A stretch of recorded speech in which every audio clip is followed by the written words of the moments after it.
Mark in the count. The swing arm now coming back as our countdown continues.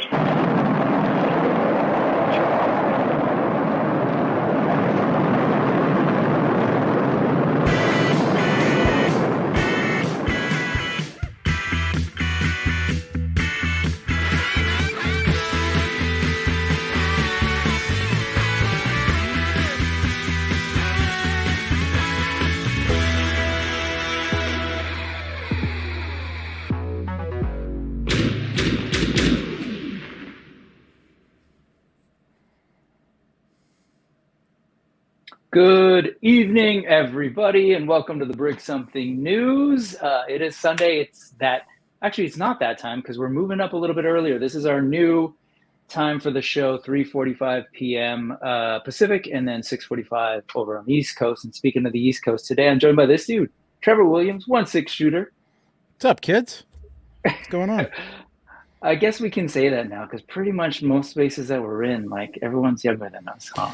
Yeah, I said that once on joking around on Toying Arounds, like, I will do like the "Hey, fellow kids," and like he just finds it very funny that I'm not that much older than him, but I'm older than him.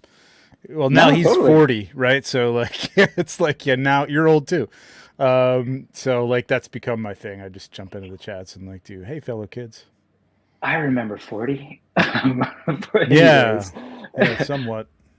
I'm guessing based on a lot of the things that you and I have talked about on chat or wherever, we're roughly the same age. And so we got a lot of similar points of reference. So yeah, happy you're definitely here today.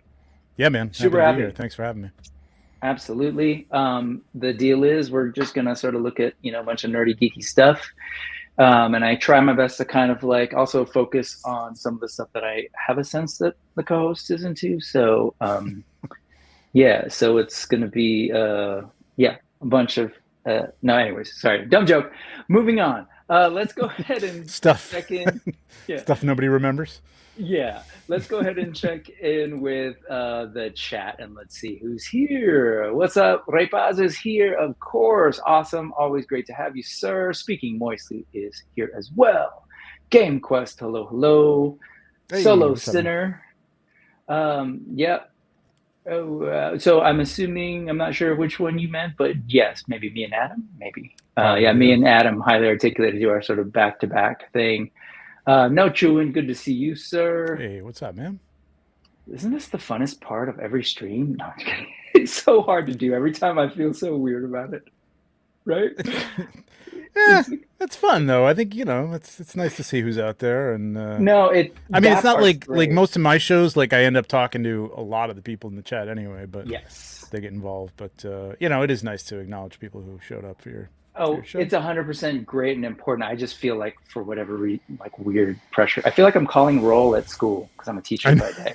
Thanos, are you here, Thanos? It's like Romper Room. See, another reference that nobody will get, but yes, Romper, Bomper, Stomper, do. Okay, JMac 77. What's going on? Jeff White, thanks for showing us. Teasing. What are we teasing? Teasing? No, not teasing. We'll see some Battle Beasts, sorta. Dave, good to see you. Hey.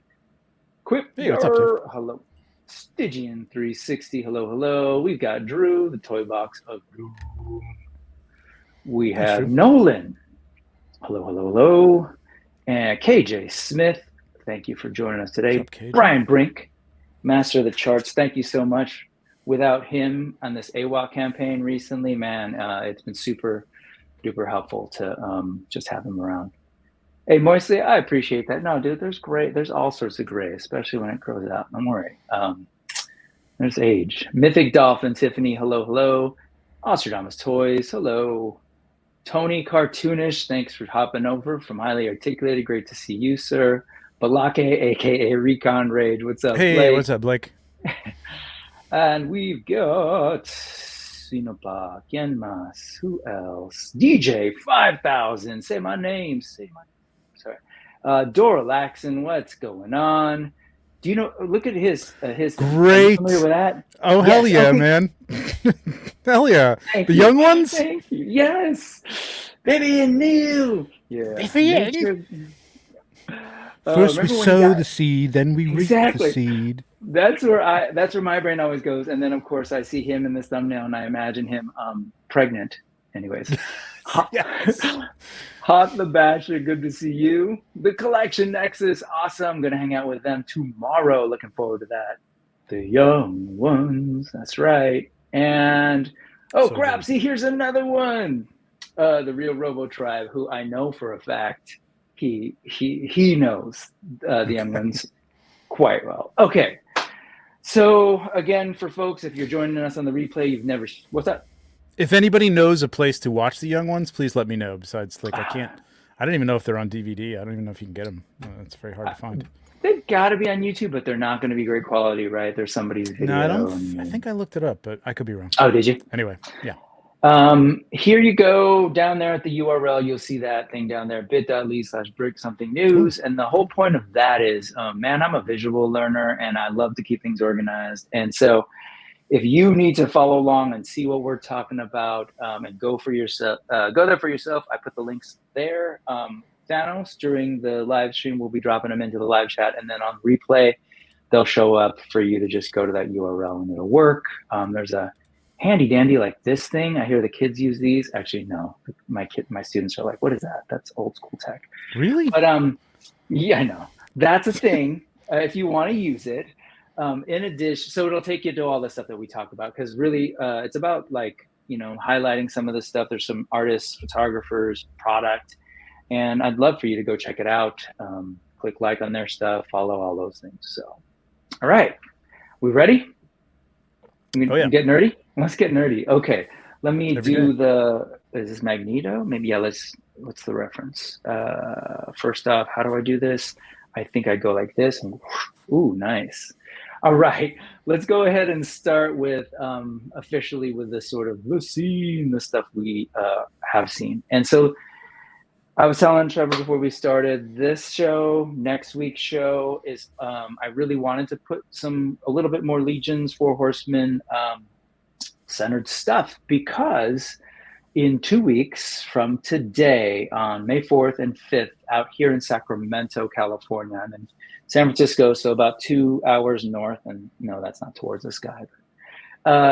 So there's going to be the Mythic Meetup, the second West Coast Mythic Meetup is going to be up there, and it's 2 days this time at Toy Fusion. That's great. So I'm excited to go. Last year, who was this? So obviously, is the Wiz was there.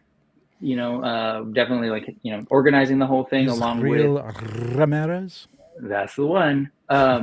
Walter Hagen, heading out there from his neck of the woods, and we had Nate Barch there last year, as well as, like, I got to meet a bunch of cool folks. Some I got to speak to, some, like, we were in the room and didn't even realize it, like Joe Gonzalez. Like, we see each other a lot online, and yeah. Joe should be there. I think Joe will be there. That's cool.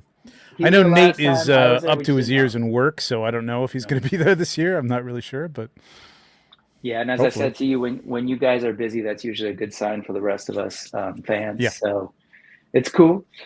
So I'm not totally sure who's going to be there, but I would love to, if you're on the West Coast or if you're nearby, head out to Sacramento that weekend. It's 2 days, and just come hang out, meet other folks in the community. And as I've shared here before, it's kind of hard for us because a lot of us, have a hard time getting out to, say, Legions Con or the many cons that the studio's at. Yeah. But this year will be at Legions Con. That's the goal. I'll be helping. That's awesome.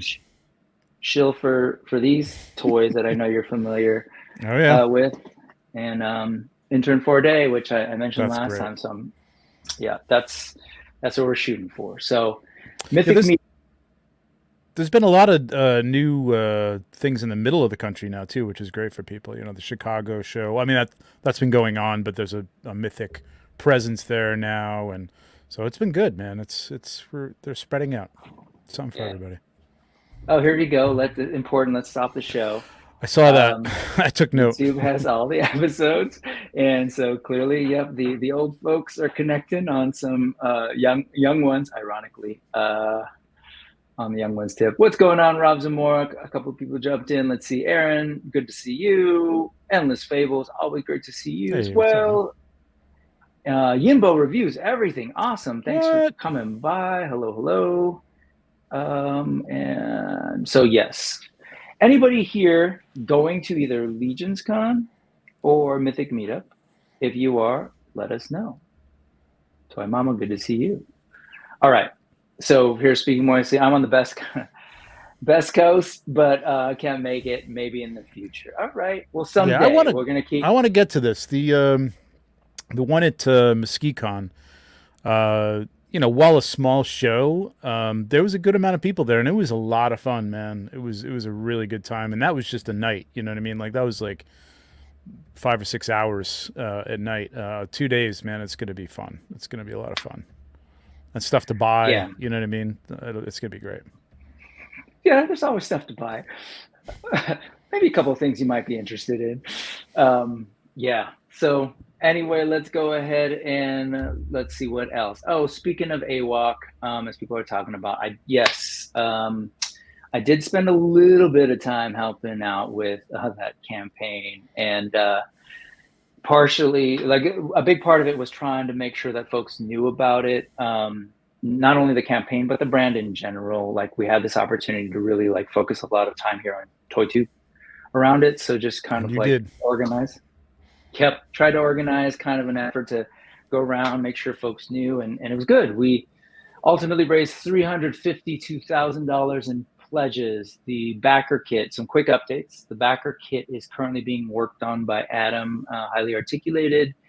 And so it's a little complex because of the way that the campaign is structured and the many things that are being offered. But the goal is to have it done by not this Wednesday, but the Wednesday after, ideally. So basically 2 weeks after the campaign ended, it'll open up. We're going to try our best again, get back on YouTube and wherever to communicate things. The best place, I need to stress this, for you to get information will be at the campaign itself. So if you go back and check out the updates page. So here, and in fact, the latest one that we kind of got together to craft.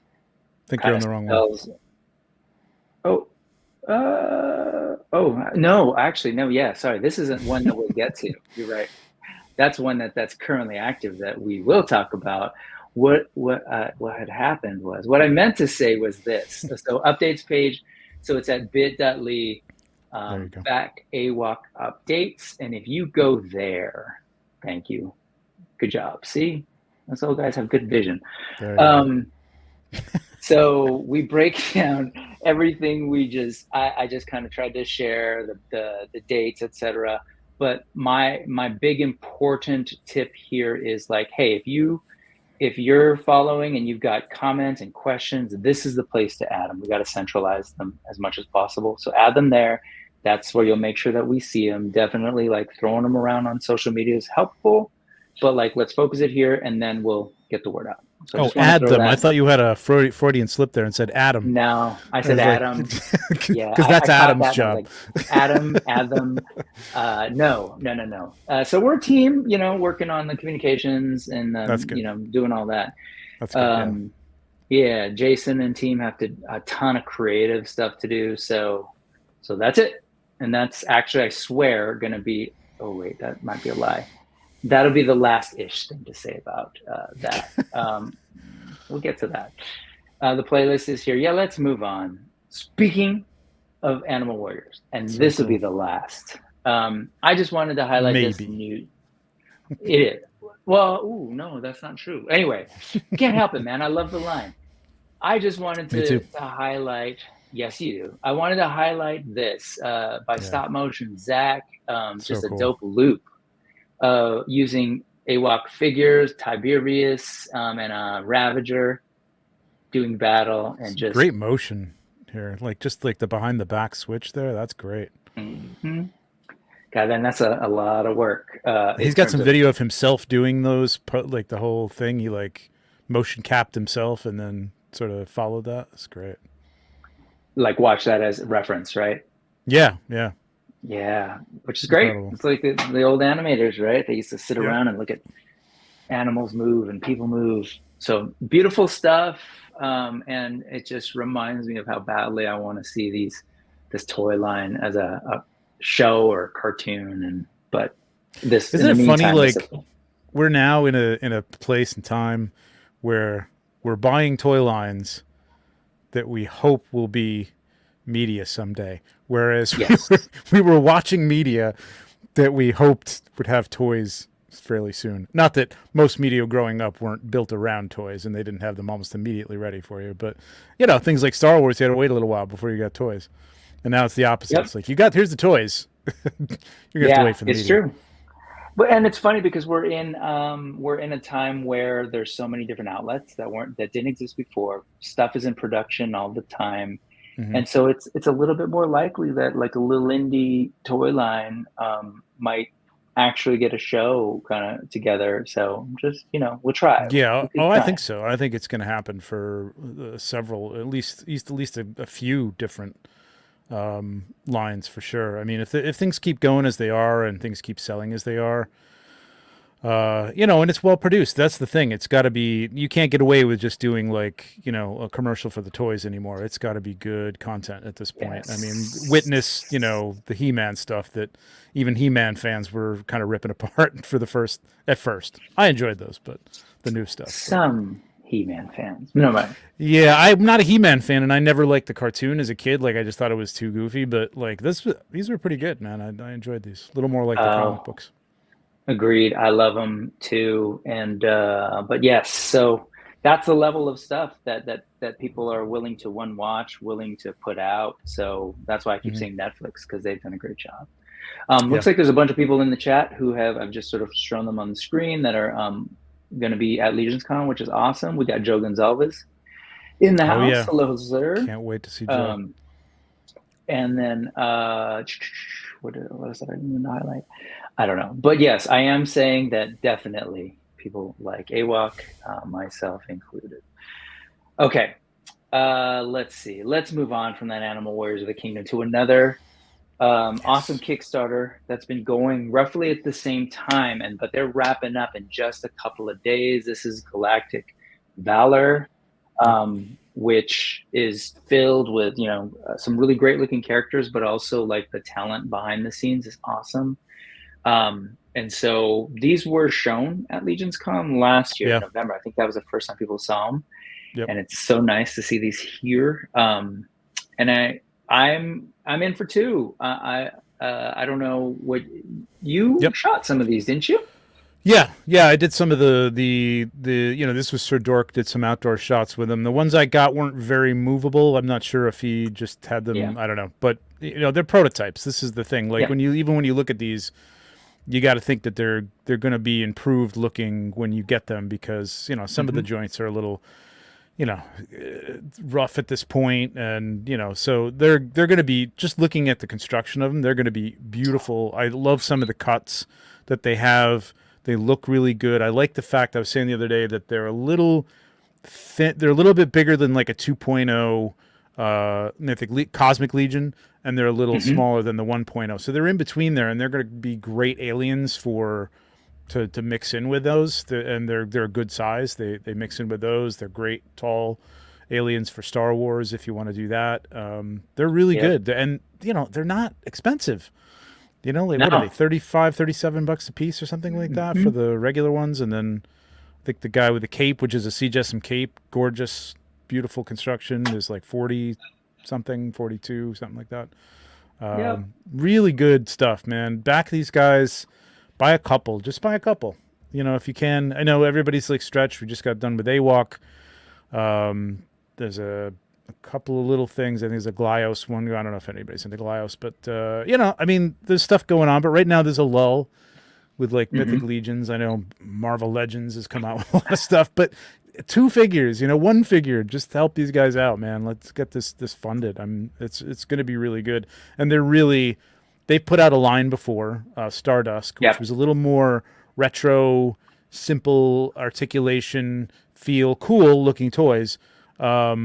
But so they're not new to this stuff. They're going to put out a good product, and it's going to be good. And they're gonna stick with it. You know what I mean? It's going to be, they got a whole world mapped out here, so it's going to be cool.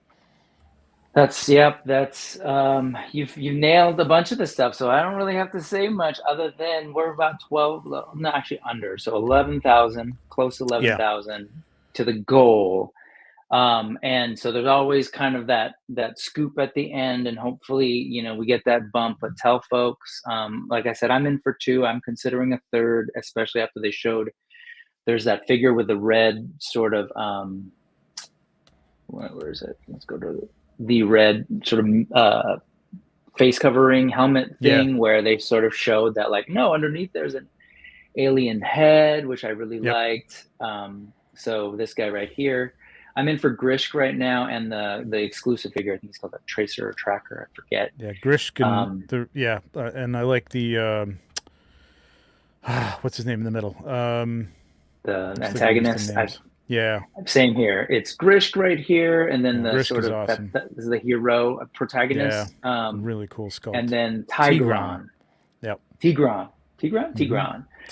With that dope cape by the C. Jesson team, as you pointed out, with that really cool sort of like heat. What do you call it? Logo, I guess. Stitching. Look at the paneling. Gorgeous, man. Yeah, it's built from several different panels, I'm assuming. Yeah, no, those are actual seams, not just decorative stitching. So there's some really cool construction on that, and of course they'll be like impeccably tailored.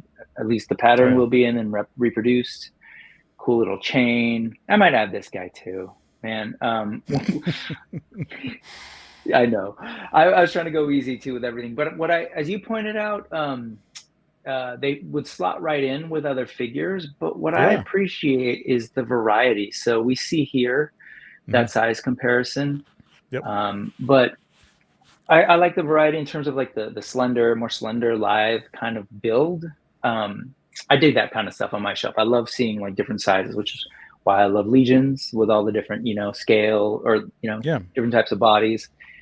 And that's what I love about what AWOK's trying to push right now, like unlocking all those different sizes. So just adding them in there is perfect. So yeah, I was saying stuff. That like with sci-fi, aliens doesn't matter. You know what I mean? It doesn't matter that they're taller or shorter or thinner. They're aliens. You know what I mean? You're not comparing humans to humans, so it's going to slot right in with whatever you want. The real life aliens I know. No, yes. That's right. So here we go, folks. Well, actually, 3 more days, and that's 8:43 p.m. Pacific. So like 1 a.m., almost 1 a.m. On your end of things. On I didn't realize Wednesday. that. I was talking to them about maybe doing like a end of the run Kickstarter finale show or something, but 1 a.m. I'll have to think about that. They could get it changed. That's what we ended up doing with AWOK, because it was supposed to end at like 5 a.m. And we're like, wait, no, that's not happening. And it felt a little anticlimactic to do like the night before and then just sort of like see what happens in the morning. Yeah. So Jason reached out to them and they pushed it back. They said they couldn't end it earlier, but they could sort of push back till the time we wanted. Oh, that's interesting. Day. Okay. So, anyway, we should do that because these guys are on the East Coast too. So, like, they're going to be half asleep. They're Jersey too, yeah. Yep. Okay. So, Galactic Give me 1 second. Valor, I'm going to try and fix my camera. Hang on a second. Yeah. I'll keep talking. I love it. Yeah. That's so this. Yeah. Same thing. Here's their page. Check out Fox Forge Toys. Follow them, and let's go ahead and check out the next thing. Oh, let's talk Legions a little bit. I wanted to talk the mystery deal for tomorrow, but in a way, in a slightly different way, because I've seen you talk quite a bit about it. Yep. But I don't know if you're familiar, if you know who Terrence St. John is, but he goes by Terrence's Next Toy on Instagram. So he's like super hardcore into Legions, has been getting as much as he can this past year. Mm-hmm. He put this up a couple of days ago and was like, hey, I didn't see this coming when they finally revealed what it was all about.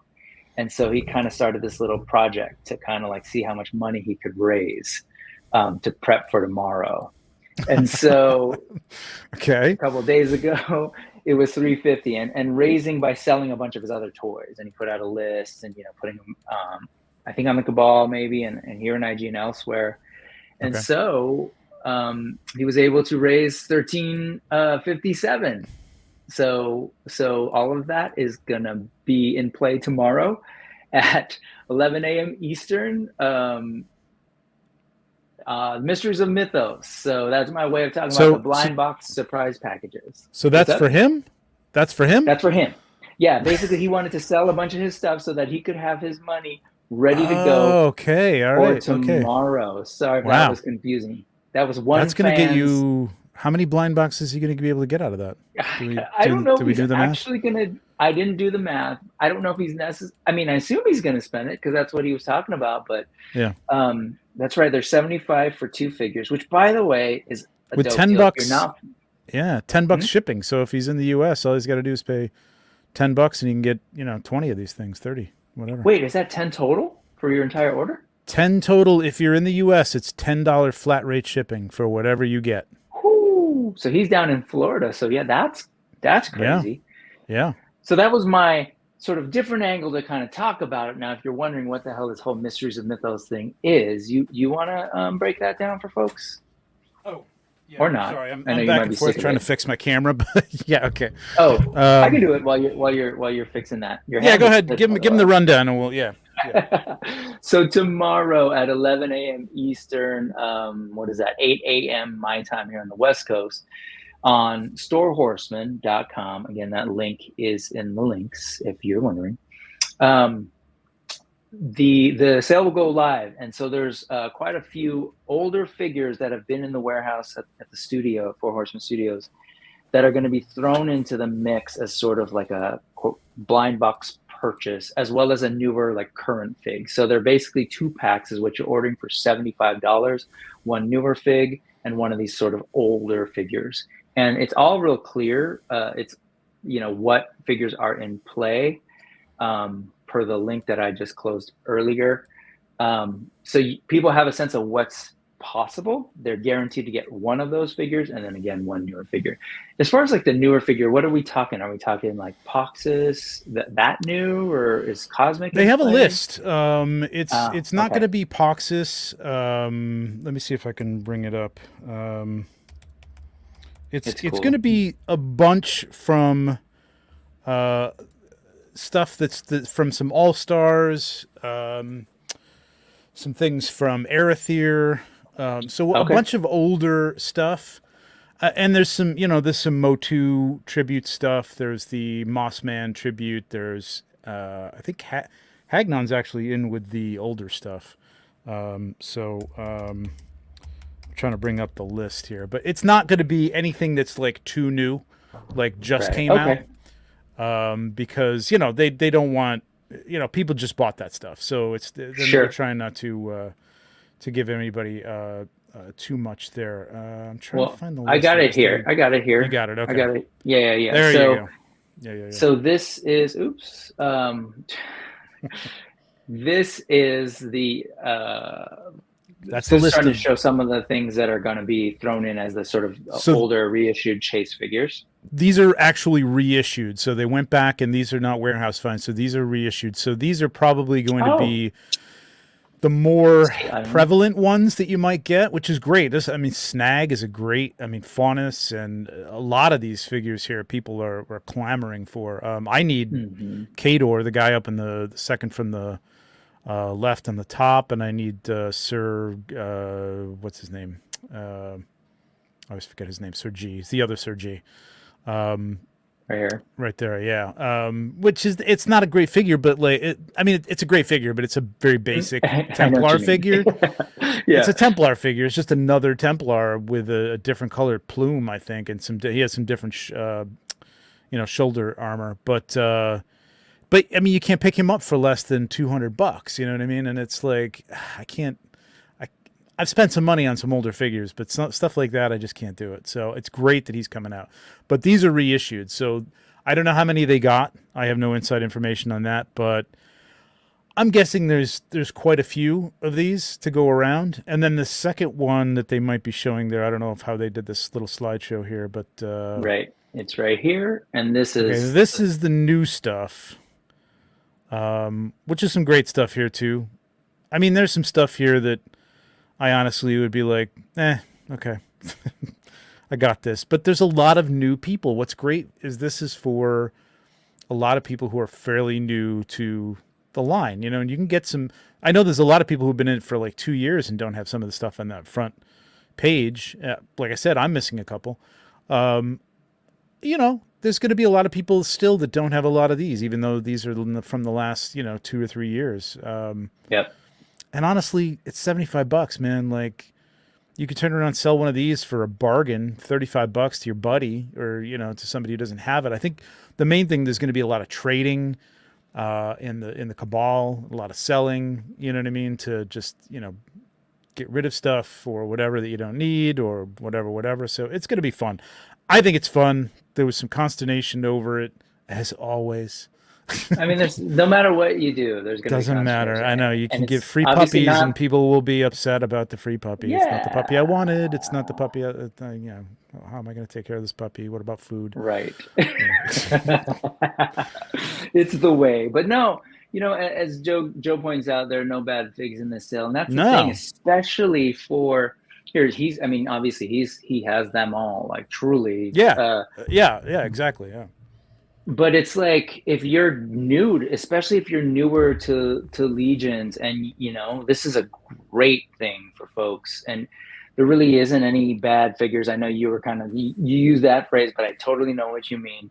But especially because one of my favorite features of this toy line is the pop and swap ability. Like, even if you have a bunch of these, it's just more great parts for you to play with and mix in. So there you go. Yeah, for pop and swaps and customs, there's some great bodies here for that stuff too. So you got to look at it that way. And then there's I guess that they're not showing them on here, but then there's the actual warehouse finds, which I think was on the other post that you had, which it was there's some rare ones in here that you can't find anymore. And nothing earth-shattering, I don't think, but some good stuff. You know what I mean? Some good stuff. But there could be a dozen of those. There could be 100 of them. There could be a case. Who the hell knows? So I totally missed the memo that there were some being reissued. I think that's so great. I love that. Again, just trying to get fans who are maybe either looking to be complete or just fans who weren't around and wanted specific figures. This is an opportunity. And again, if you don't get exactly the one you want, you have stuff to trade with, and there's going to be a lot of trading. So yeah. And what I would say to that is, because people were like, oh, why can't I just buy what I want? Well, it's because it's fun. And honestly, it's marketing. They're trying to get rid of figures that haven't sold, right? So in addition to the ones that they've reissued and that they think people want. And, those reissues aren't the best sellers either. Those usually don't sell incredibly well for them. They're the all-star ones. It's a way to get rid of that stuff. Yes, it's marketing, but it's fun. Yep. It's just fun. And if you want to trade, get in there, get on the cabal and, make it known. Don't just show up and say, hey, everybody give me what I want. You know what I mean? Like, make yourself a part of the community, and people will hook you up, man. It's a great community. People will help you out all the time, man. It's incredible. Yeah, no joke. It's a great place, and folks are really warm, friendly, and but you do gotta be a part of the community, don't just hi. Yeah, you gotta work a little bit. Yeah. Comments, let folks know who you are. But yeah, so folks are saying, hey, make a new figure completely from the parts. And to Trevor's point, trade. Folks are looking for very specific things. Yep. Moisty wants the goblin in the blue hat. So again, if you Snag's a big want, man. Snag's a great figure too. Yep. Here you go. What's up, Manic Mike? Good to see you. All right, moving on. Again, tomorrow, 11 a.m. Eastern, 8 a.m. Pacific, everywhere. Oh my God, that's tomorrow. I forgot. It is tomorrow. Wow. I love this. I was telling you how I'm kind of geeking about the idea of being an intern, because I love to know how the sausage is made and just kind of wrap my head around that. And so these shots excited me too, to kind of always see these factory, here's the tray, here's the parts. But this is especially cute and touching because they are seeing their action figure counterparts. Tribute figs. I love it. Have you ever how do they sort of, I know they have a particular role with going to the factories. Is that something that's at all interesting to you? head I out would there love sometime? to go. I would absolutely love Yeah, to go. Yeah. I mean, I know this is that'd a be thing amazing. that Chris hasn't been back in quite a while because of COVID and the years surrounding Mhm. that and stuff. So, it's not something that I would say, jump up and down and say, take me, take me, take me. But the next Sure, time sure. they go, I might just be saying, take me, take me, take me. Yeah, I'll pay my own way, but like, it would be a lot of fun to see this stuff, man. I think it would be really cool. and take photos, and and have that be a part of sort of Oh, like. damn it. I didn't think about that angle. Damn it. I should have I gone. mean, I'm not trying to put you to work, but like, hey, maybe there's a reason for you to get your way Yeah. paid. No, Yeah. but you know what I mean? Like, we would love that as fans, Yeah. of the whole process as in terms of what you can actually show. But Yes. anyway, my other question and reason I know they are we're getting bringing video this and up. stuff though, so they're going to have a lot of information to share with people when Nice. they get back. Look, he's so smiley. And then the other piece is, and bringing this up is like, so now these guys and a couple other people in the studio have figures named after them. Is that something that you're interested in as someone who's a part of the No, studio for not at all. you? I don't. No? No. Is that something you're against? No, not at all. I'm just kidding. Oh, I was going to say. Yeah, it would be Where's great. this I would coming totally. from? No, I would Okay. totally. No, I want nothing to do with this line whatsoever. It's work, and that's all it is. No, I love this line. Yeah, no, it'd be great. I'm not. Listen, eventually they're going to get to That's what you're everybody, expecting. so Yeah. it's okay that Have you some other podcast members have gotten them before me. That's fine. I'm not bitter at all. It's cool. So I'm sure that I'm not going to ask you to tell us your thoughts because I really that's a don't care. little weird, or your guess on maybe like a character or whatever. But maybe is there something that you do not want them to work into your character, your tribute figure's background? Well, this is an inside joke, but there shouldn't be any blue on it, but there probably will be. And if anybody's in the cabal or watches my program or knows Curtis Ackerman, then you know what I'm talking about. Yeah. Can you imagine the drama on the but- photos of your figure if that were the case? It's just so ridiculous. I don't know. I always thought the name. What did I come up with? The Eye of Justice would be great because the whole joke is the photos never don't do them justice, or they do them justice, whatever it is. So, yeah. Yeah. The Eye Okay. of Justice. Yeah. The Eye of Justice. I love it. Curious. I didn't even notice. Oh, I could, Talents and if skills I let go, I could out Mad Hatter. Let me tell you. Yeah, I've Okay. thought many times about making my channel more like that, but I don't think it's probably not a good idea for my mental health. Just hang out on a couple of PGG and just let it go there. I think that's That's a what, good yeah. place for I'd do that in the chat. it. Joe was saying what's blurred out in the background. I didn't even do that, and so I don't know, and I'm gonna guess right it's here. not Hmm. anything mythic related. Maybe it is. Oh, wait a minute. I know what that is. No, I don't. I have Oh, no you idea. do? No, I don't. When I zoom in, it looks like the teaser for the mystery. Although, wait a minute. Hang on. Let me look. Wait a minute. Hang on. Let me see. Oh, you know what? Nah, look at this guy. That might be it right there. Oh yeah, you squint your eyes. It looks exactly the same as this thing, right? Is that what's The going thing on? I'm looking at right now. The No, I don't thing know. in the corner. I mean, it could be something for Four Horsemen because they are in the room with their stuff, but it could just be another. These guys work on all sorts of products, so it might be another product line can be stuff, or who knows? Yep. Equipment that they don't want people to see. Yeah. Oh my Stop, gosh. Joe. At Here you go. A2, Joe. Clearly, it's the dragon. That's what it is. Yeah, of course it is. Blurred out is a guy with no pants. Yeah, that like eye line wise, it could be that too. It's so yeah. All right, moving on. I think that yeah. Let's see. Okay, let's switch it up a little. Moving away from your regular work, let's talk about fists. So, I've seen these from afar. It's not something that I've necessarily been following, but as folks know, I'm kind of super into like indie lines in general, and I'm intrigued by the fact that we're in this world where, one-time toy fans are now becoming toy creators. This is out of Colombia. These were, I believe the designs originally were a little bit different. They might have been for a smaller form factor, and then now these Oh, are really? their 112. Yeah, and these designs have been out there before.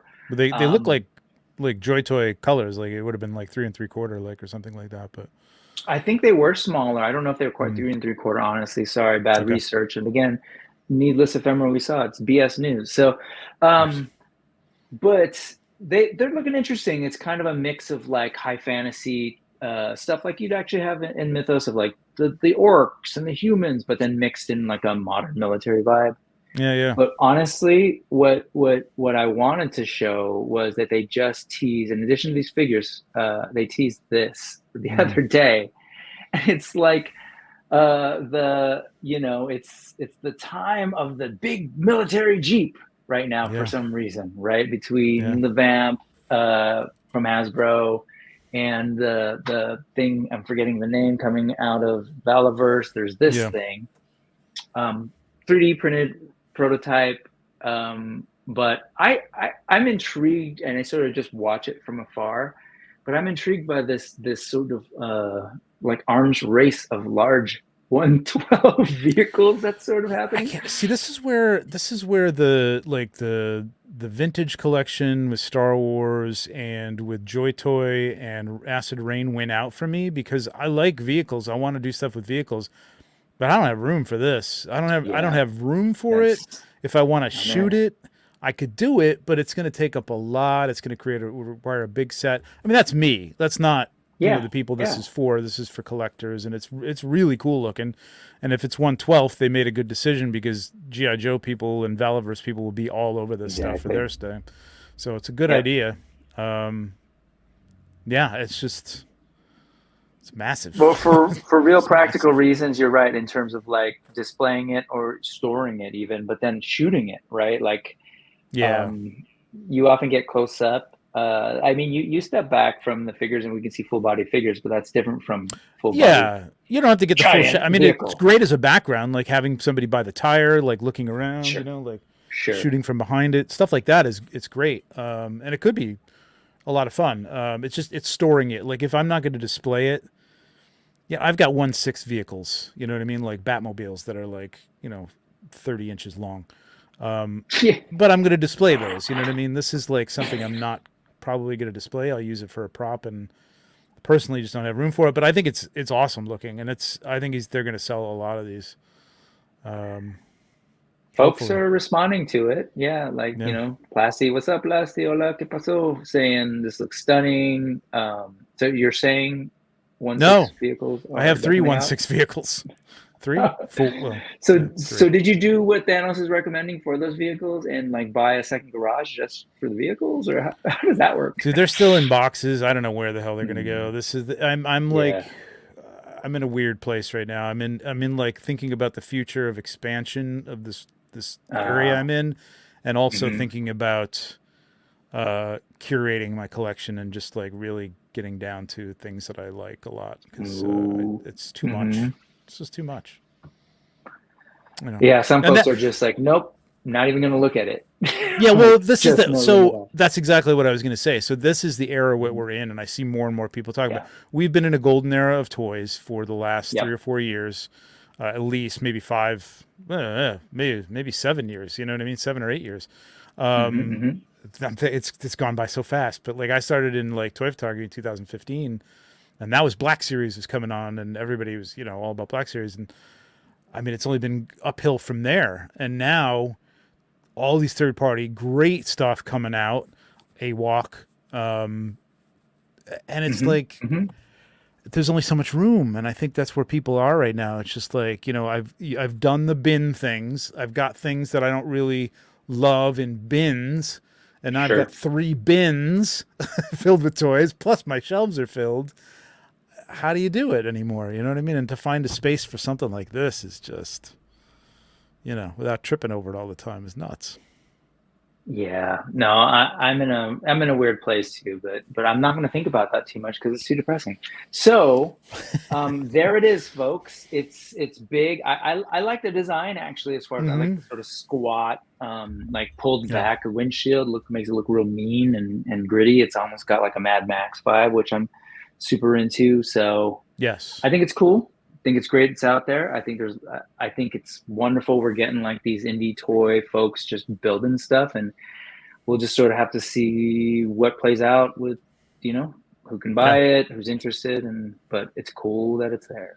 It's So, an interesting idea. I mean, it reminds me of Monster Force a little bit. You know what I mean? Like yep, their take on like yep, military, and yep, it's cool. Somebody's going to break out in that whole space there for sure. absolutely. Monster Force. Whew. Anyway, Yeah, I we should know. move. Got This those is coming too. just, I wanted to share this. This is that Super 7 King Conan figure that's on its way, but this account, I don't know the story. I want to reach out. A Key Lion '07. But they've got a ton of great toys. I'm assuming they're overseas, and they always sort of get them pretty early in hand and show them off. Mm. But I was just really intrigued by how it turned out. I love this whole little dio with that, even with the little carpet thing and the throne. Yeah, that looks good. I mean, I actually is this what's the deal with this? Is this sold out? Can you get this still, or It's pre-order sold out. They'll be around, they'll be I'm on Big assuming, Bad with then? with Okay. all of Yeah. yeah, Yeah. Yeah. with All all right. of the yeah. When I say pre-order was sold out, specifically through Super 7. I live not far from the Super 7 Mm-hmm. store here, and Right. like when they first come in, there's always a couple, Okay. and then they'll have some in store. So I'm not too worried about that. I like the way I'm seeing him sort of posed up, which is nice, because that's always something that comes with these figures. They're a little bit limited posability, but I know they've been working on that a little bit. I've heard them talk about that specifically with this figure. Yeah, it looks pretty good. Um, You can see there's a little extra material kind of cut out there. Mm-hmm. It's sure it creates gaps for people, but it also will allow for a little more movement. Mm-hmm. Just a couple more shots, but it comes with this awesome looking soft goods thing that Yeah. I'm excited about. It looks like there might be wires in those scenes, but I don't know. We'll see. Hopefully But they that needed that. shoulder piece is fairly flexible to be able to move in that too. This Yeah, one, to sit. yeah. Yeah, hopefully. I'm always like I Does like it look? fur, but I mean, I don't even be that guy because I've been on the other end of that. I know it's just a cool light. It looks a little green. Not supposed to be gold, right? it is supposed to be gold. It's got to be the person's lighting. This is a Okay. person Yeah. who's just taking snapshots. I'm sure. Cold lighting can make Yeah, it look. I mean, depending on what it is, but or you can do that in post too a little bit if you're cleaning it up. yeah. But yeah, okay. Yeah, I totally Usually, want that bench. I gotta get that bench for. Now wait a minute. right? This is 1/10, isn't it? Like this is 8 inches or something like that, isn't it? Or I mean, they're Super 7 Ultimates, so they're close, and I'll show you some comparison shots. I have ultimates. Yeah, yeah. Okay, so Yeah, yeah, yeah, they're a it's the little. same. It's. Do you have any of their Conan? Here you go. You No, can I don't compare have to the Conan. Mezco I here. got the Lemmy is the only ultimate I think I have. Oh, Oh that's wow. right. I Okay, saw your so there you shot. go. So So Mezco runs a little okay, on the so he's shorter, on big. the smaller side. Yeah, but that's Here he okay is for the next to. bench. Oh, actually, that Yeah. works out well then. Okay, perfect. Yep. Yep. Good. Yeah, I figured you collect those things because you take photos, and this is Whoa. so when he gets them, he customizes them, or this person Oh, okay. customizes them, Okay, I and was gonna so say took that's that beautiful. head and did their paint, which is just props because. So if you're, Yeah, some factory inspiration paint, maybe for like folks. people gotta understand, like when you're painting, like eyes aren't white. They're not white. Yeah, yeah, it gives it a Studios weird. take Same note, when they're you're not white. drawing, it's the same thing. When you're, Yeah. when you're doing the illustrations, you got to be careful of that because it looks weird and the contrast is so high that that's all you see. It's like Eyes are, more grayish and red. There's lots of Mhm. different colors in there, and that looks really good job. He did a really nice job. Gorgeous, right? Yeah. Yeah. Anyway, so that's on its way, and this was the original solicitation, but that link will be in there. But we should So how much was that to move. begin with? What was that? Oh crap! Let's see. It was. Uh, No it's price. probably 55. Usually no, but Okay. usually they're. Oh yeah. Oh, standard Ultimate. price. It's probably but it's got that Yeah, chair. It's but probably a little more 55. than that, This right? was 60 separate. bucks. Something. The chair was separate, actually. Oh, perfect. That's So all I I want. believe you can get. Yeah, I believe you can get it separately. At least you could Awesome. at one point. I do If like you the have a Conan, hard though. time, It's not bad though. it's a good Conan. But if you for whatever reason have a hard time, usually something will pop up here in the store. I'll Grab find some it. stuff for people. Yeah, I'll find it. Okay, moving on, because I know you Chair is responded to 45. this. Wow, holy cow. Wow, As holy moly. we were looking up this. Yeah, chair is 45. That's right. The Throne of Aquilonia. But that is a story for another time. Rest in peace, Mako. This thing. So this person, Creatures in My Bag, they just make these really cool looking silicone creatures and a bunch of different type of babies in particular. Awesome. And so there's the elf version, there's a tiny Yoda species version. They're out of Spain. It's like Dobby or something, baby Dobby. And because it's silicone, that is so this is creepy. what happens. Oh right? my god, and it's big too. Like that's a decent size. Oh dude, I gotta get this just for the creep factor. This is so weird. Wow, how much is this thing? I gotta find this right now. I gotta buy this. Yeah, creaturesinmybag.com. Well, so I actually don't look at the prices. So sometimes I'm like, oh no, it's gonna be that. But it's gonna be like vinyl doll type of price, right? Like 100 and something. We'll see. And it's coming, I believe, from 186. Spain. And so, wow. Okay. It's pretty the level of work in there, though, the detail, and that's hair inside that silicone. So they're hand insetting those bad boys. I know you're going to show this in a minute, so I won't bring that up. But whoa, here's the Creatures Grinch. in My Bag. The monkey is freaky. Yep, there's the monkey. Wow. There's a more Grogu style thing. They got dark crystal. Oh my god. The monkey is 543 because of probably the hair. So they're made to order. This one's got to be really pricey because of the hair. Wow. 719 because again, they're going in there, folks. One hair at a time. That's a lot of work, man. Yep. Wow, the baby Yoda looks good, man. That looks really good. There's that Grinch. The Grinch with the eyes, man, that's weird. But it's totally like taking that old Jim Carrey movie. And the dark crystal figures are sick, man. I'm kind of glad these are all sold out because I would have been very tempted to buy one of those. That's straight out. Those are $500, man. That's insane. I mean, it's not insane for that. It's very, very good, but it's art. Wow. Yeah, no, it's these are works of art, like hand done. This is worth every dollar, I would say. This is great. But way out of my price range for something like this, but cool to see. And I know there's people out there. But you get this thing. Only 186. What's that? If you get this thing, it's like it's close to like having the actual thing from the show. Yeah, it's like one of the Muppets. Yeah. What were you saying? Which one were you pointing at? I mean, I think this. I was looking to see if this was like a deposit, but I mean that baby elf Yoda for the Grogu. 186 seems like a bargain now compared to the other. Oh, this one. Man. Yeah. Yeah. No.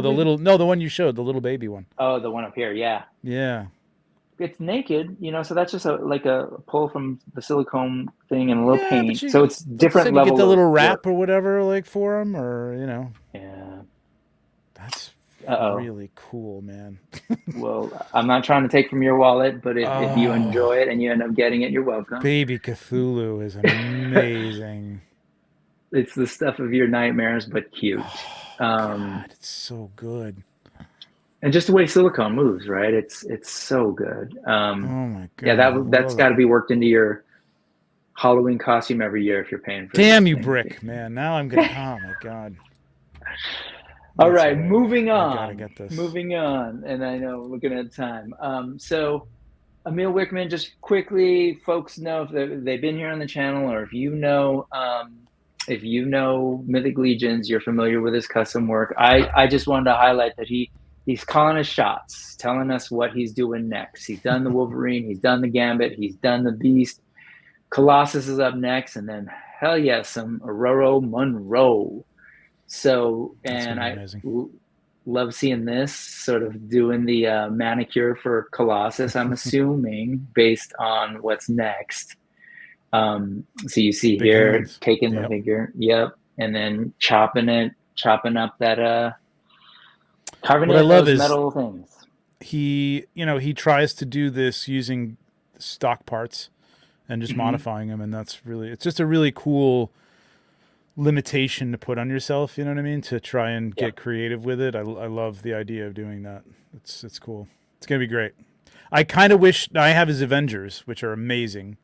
Very happy I have them, but I kind of wish I held out for the X-Men now, but that's all right. Yeah, that's kind of your jam, right? Anyway, that just look out for that. It's some cool stuff, and I'm excited to see them. Because of time, we're gonna start zooming a little bit, and we'll probably cut some stuff out as planned. I got time. But It's up to you. Okay, this is the custom corner where I'll start looking at like custom figures, custom toys, or whatever. And the first one I wanted to bring up was something that I actually looked at with Steph a while back, but he's since like updated some and created more. This is Chris War Weasel's Battle Beast tributes based on using horseman parts and third-party parts, and I think they're fantastic. Animal Warriors, I guess, of a different type, right? The whole Animal Warriors thing is not new.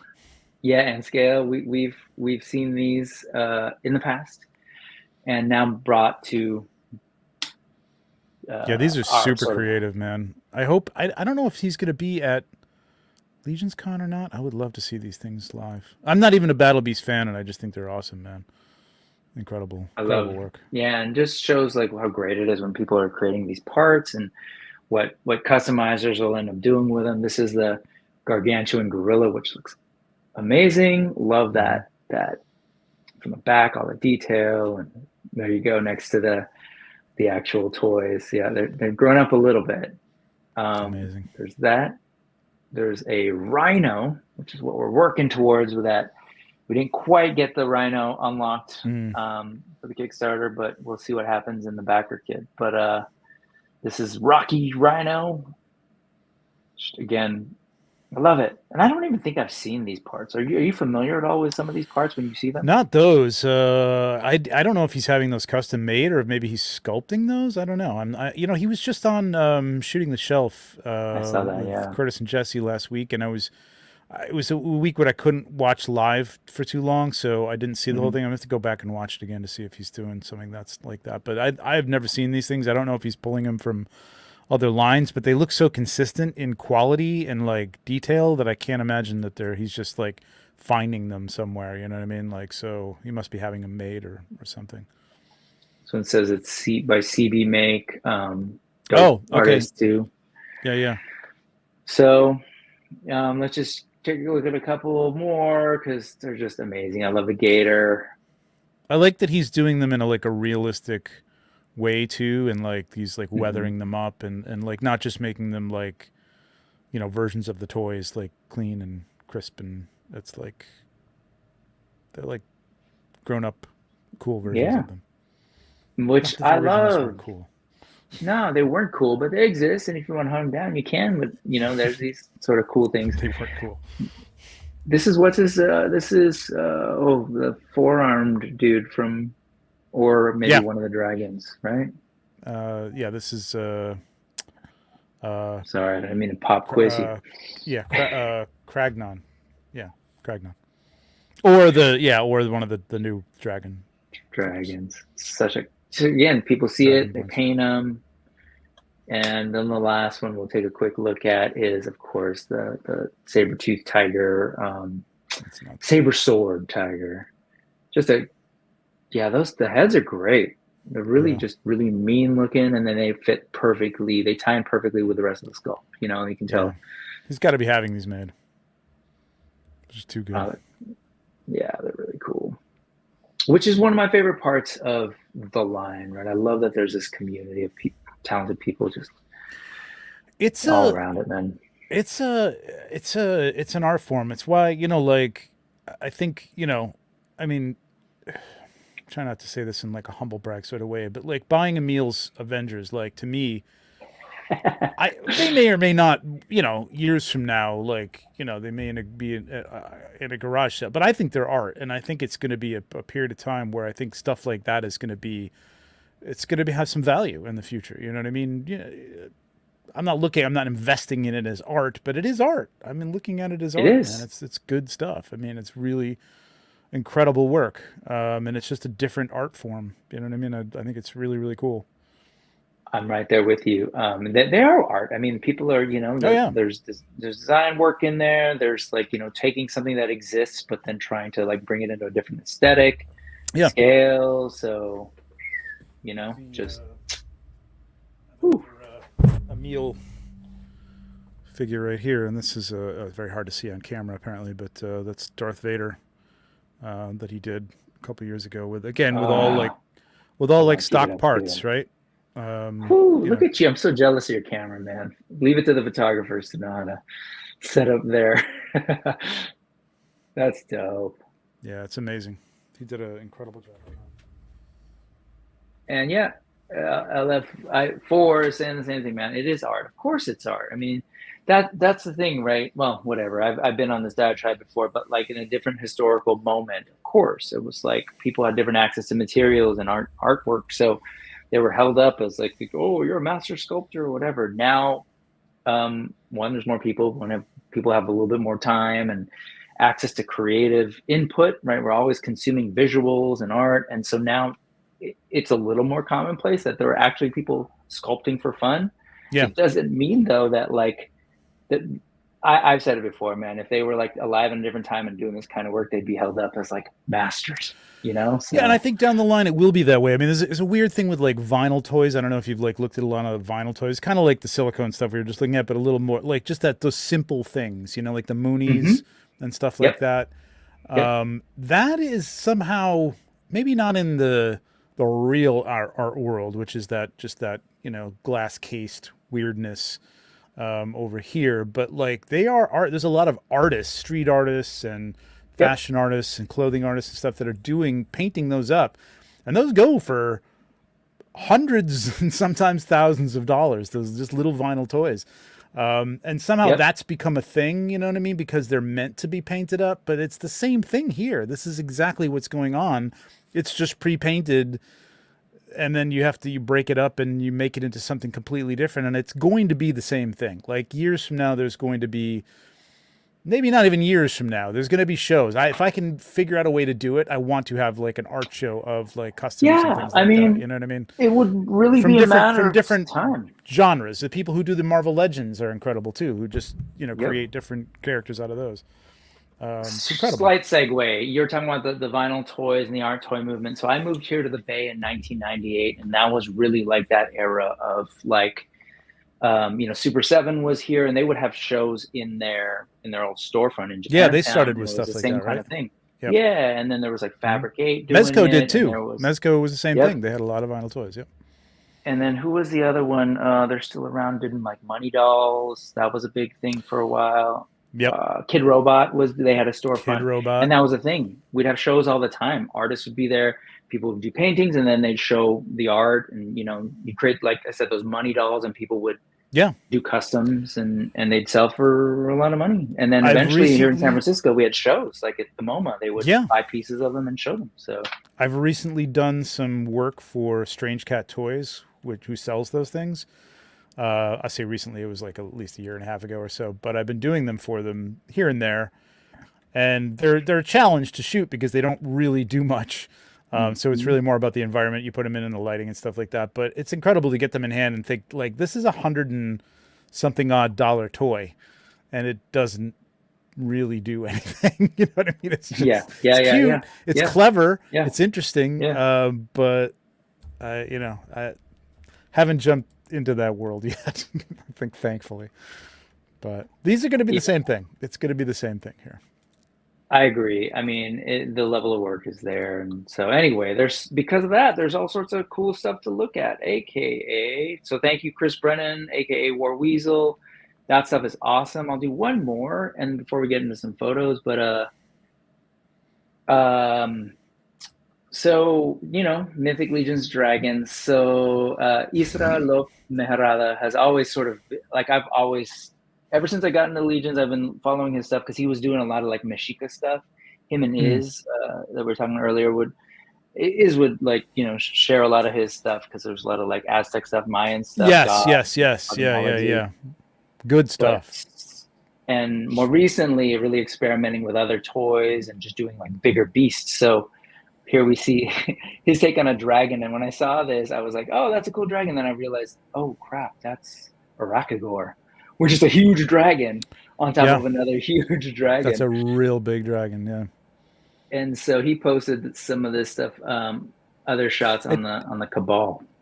This hand, it doesn't look that big, right? Just like it doesn't. Right, no. The scale isn't coming across to me like with this. Yeah, it's strange.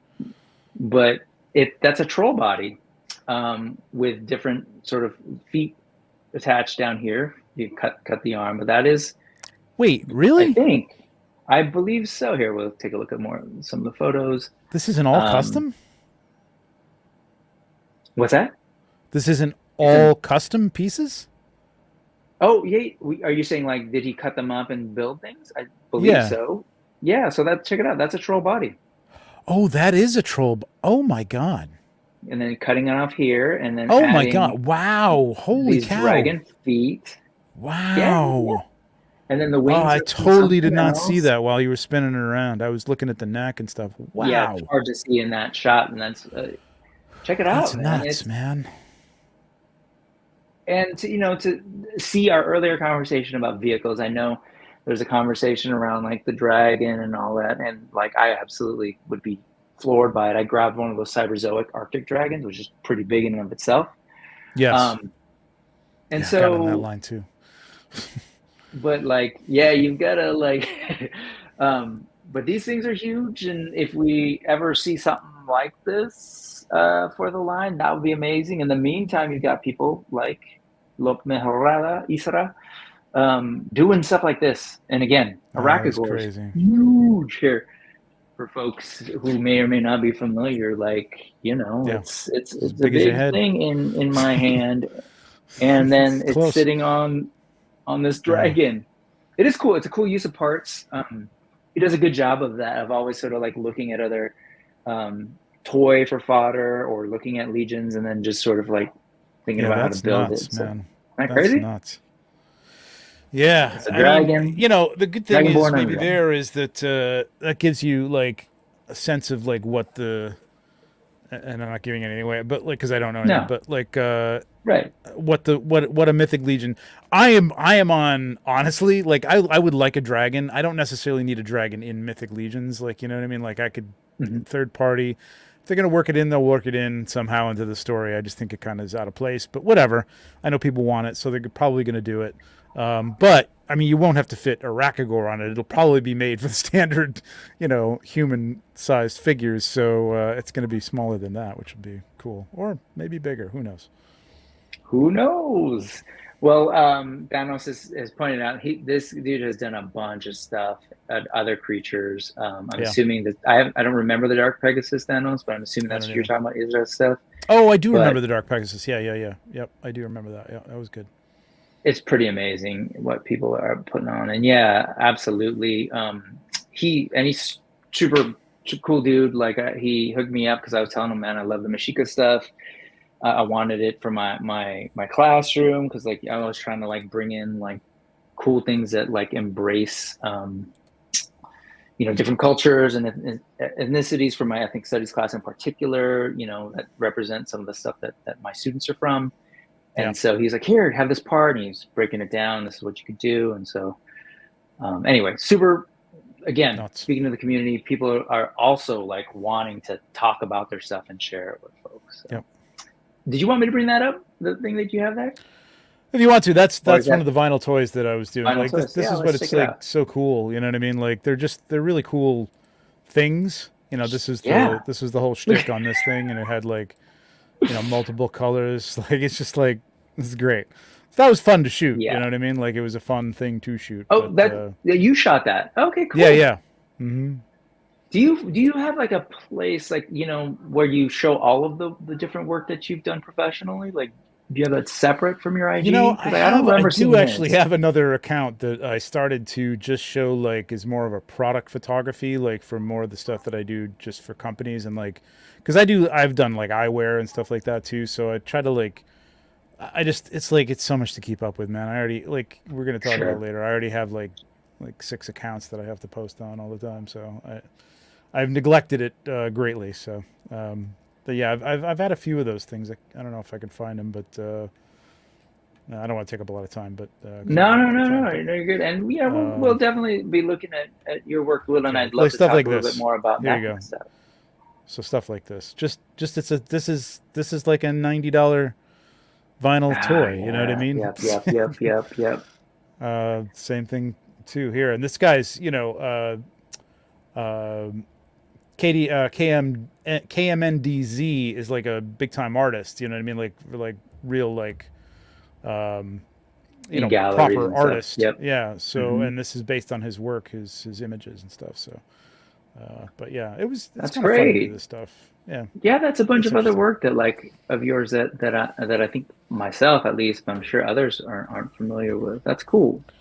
Yeah, it gets skipped Yeah. over because I'll follow up a little cute little kitty or something with Death Dealer or something. But Hmm. they're fun to do. I just don't get why they're $100, but that is the industry. Like that is It's what the that market it's where the market will take it, right? If it's there. exactly. So I can't seem to find the rest, but they're in here somewhere. Go look. well, Anyway. we'll take a look at your stuff, I guess, in a little bit. Let's go ahead and Yep. switch gears a little bit. And you said you are okay with a little bit more time Yeah, I'm wise? good. Yeah, I'm good. Yep. Not too long. Okay, cool. Thank Nope. you. Yeah. Let's head where are we heading next? What do I got next? Oh, I know. This makes sense for you, friend. Let's This is the in focus section, if you will. This is where I talk about toy photography, something Oh, you're nice. kind of familiar with a little bit. You know, I Kind of. Yeah. highlight things when I can, and so um, Oh, there he is. There's Sully, Sully. not a bird, not I always get the not a bird, not a planet photography, not a Not a bird, plane. not a planet, not a plane. Sorry, duh, birds and planes. Doi. Yeah, Superman. not a bird, not a plane photography. So this is awesome shot of turtles post, you know, fight. We got the little Sinja and other foot soldiers in the bottom, but I thought it was a kind of a cool like, hey, we just did battle, boom, let's pose up. Yep. I don't know. I I love think watching you talk about photos, so forgive I my think this was on limited. Toy Photo Bomb. I was going to say Okay. last month. Yeah, and it's a great photo, man. What I like is the setup. Like I like the fact Hmm. that it's a good setup, and he's not focusing too much on it. You know, a lot of people make the mistake when they first get a dio or just first start out with photography. Like they want to show the whole thing. Like Right. there's enough of it here that it looks great, and it's a supporting cast. Is the dio is your supporting cast? Focus on your main figures, and he's done a great job of interaction here with the different turtles. Love the posing. Uh, Being framed with all the cones and the foot soldiers and all that stuff around it makes a great Hmm. frame and draws your eye to the middle. It's really really well done. Love it. Yeah, absolutely. Like you know, like filmmaking or whatever. You see like these the set makers making all sorts of cool props and everything, but they're not gonna like show you everything necessarily. It's the scene, Look it's at the scenery. It's look at all everything. the Yeah. stuff in like say Andor in that shop that was all Hmm. those little Easter egg pieces that they Yep. panned over. Somebody had to like stop the film half blurred and go, I think that's that thing. You know what I mean? Yep. That's what it's for. Like, yeah, put all that detail into it. People are going to look around and go, wow. And then you're going to use it in another shot anyway, and maybe something else will show up. But yeah, don't be so enamored with the set unless the set itself is some sort of element of the Yeah. story Part of or the story, the exactly. focus of the story, which is very rare, but it could be. Well, you know, you've got Star Wars, so those things come in the digital visual dictionary later for nerds like me to get geek out on. But yeah, here Yeah. it's creating a scene to sell a moment, and I Yep. love even just sort of like looking at. Yeah, you see the background, the graffiti. That thing looks gorgeous, but then you got the focus on these figures in their post battle looks, I don't know, it's cool stuff, man. This is another thing. You're talking about toys being art. Yeah, we'll get to a place where I feel like, this should be in galleries, do entire shows of this kind of work. And for me, this stuff is where I'm like, I love it. Again, I love process. I love seeing how people pull things off. I was that person who bought DVDs for the like behind the scenes extra kind of things. Yeah. So BTS is great. It. People want to see how the sausage is made and how the magic is done and stuff. And I mean, it used to be when I started out in here, it was a little more, people kept things close to the chest because just see, but I mean, there's nothing you can't learn from another type of photography that's a secret. You know what I mean? Like, yeah, there's some stuff that pertain to toy photography, but I think it's better. I see all the people coming on now who have been doing it a year, and they're like, their stuff is like incredible. You know what I mean? Like the where I was and where some of the people that I started out with were, and took us like a couple years to get to. These guys are coming out of the gate with that stuff because they've watched all those our BTSs and our videos and stuff and learned all those tricks. You know what I mean? And they're like taking it even further, which is great. And coming up with some new stuff. So that's fun. It's a good thing. Yeah. And Blake's got several of my pictures, and he's asking me for more. Hanging up in his place. Yeah, that's what's up. I mean, it's art. It's great. I tried to get an art show going it was more than a couple of years ago. Around even just locally, it's a difficult thing to do to get somebody to invest time into that. But I would love to see somebody do that. I am talking about something maybe for Legions Con this year along those lines, but we got to see if I can make it happen. So we'll see. Yeah, and John from Collecting Brothers saying I learned so much from watching you and Moz. Yeah, that's why I love. Like, usually I'm catching it like at the tail end. So if you ever see me in the chat, I may or may not be driving home from work. But I'm just sort of listening to you guys talking about it, right? I'm just like, oh yeah, it's cool. And I have an art background too, and sat through like just the language of critique, and I love it. I love sitting there and just hearing you guys kind of like break it down and. Yeah, when you're open to critique, like you got to be ready for stuff. You know what I mean? Again, like the best way to critique somebody, and even if I would not recommend you critique anybody blindly. Like, don't go on to their shot and say this is great, but you should have done this or that or this or that. Yeah, you're giving notes. But like if they've asked you to say something, find something good about it, and you can always find something good about it. And then, gently move on to a couple of things that maybe could be improved. You know what I mean? But I think the people who watch Maz's show kind of know me by now and know that sometimes I'm serious about what I'm talking about, but I'm half kidding about, Yeah. Well, the thing is, like you said, people are put the hashtags on there and want you to look at it for a reason. Yeah. And so they're getting, valuable feedback on how to do it. And it's funny, helps people for sure. If you take the feedback the right way and you actually incorporate it, I've seen people on that show like really jump up in quality and ability, and it can help if you take the advice. It's funny you say you're a quick segue. You're saying like you've seen people, younger folks, kind of jumping up in pretty quickly and developing pretty quickly because they have access to all this stuff.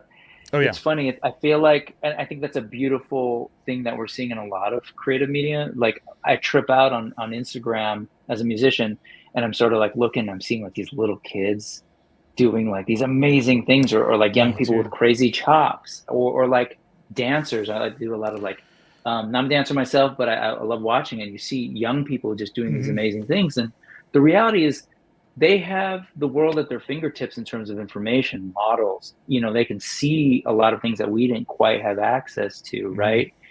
And I love that people now, as you say, are like showing the BTS, the behind the scenes stuff more.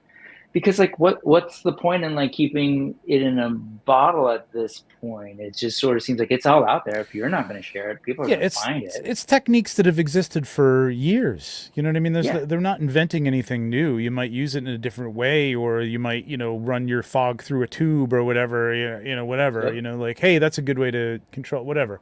If listen, there's some post-processing stuff that I don't tell everybody everything, because there are some things that are, make my work what it is. So, I don't want to, you don't have to throw everything out there, but, techniques like lighting and atmosphere and composition is all stuff that's out there. It's not anything I invented. So like easy to teach that stuff. And yeah, it kills me, the musicians kids today, man, because when I was in a band, we saved up like hundreds of dollars for a Fostex that you could take a cassette and turn it into 4 tracks.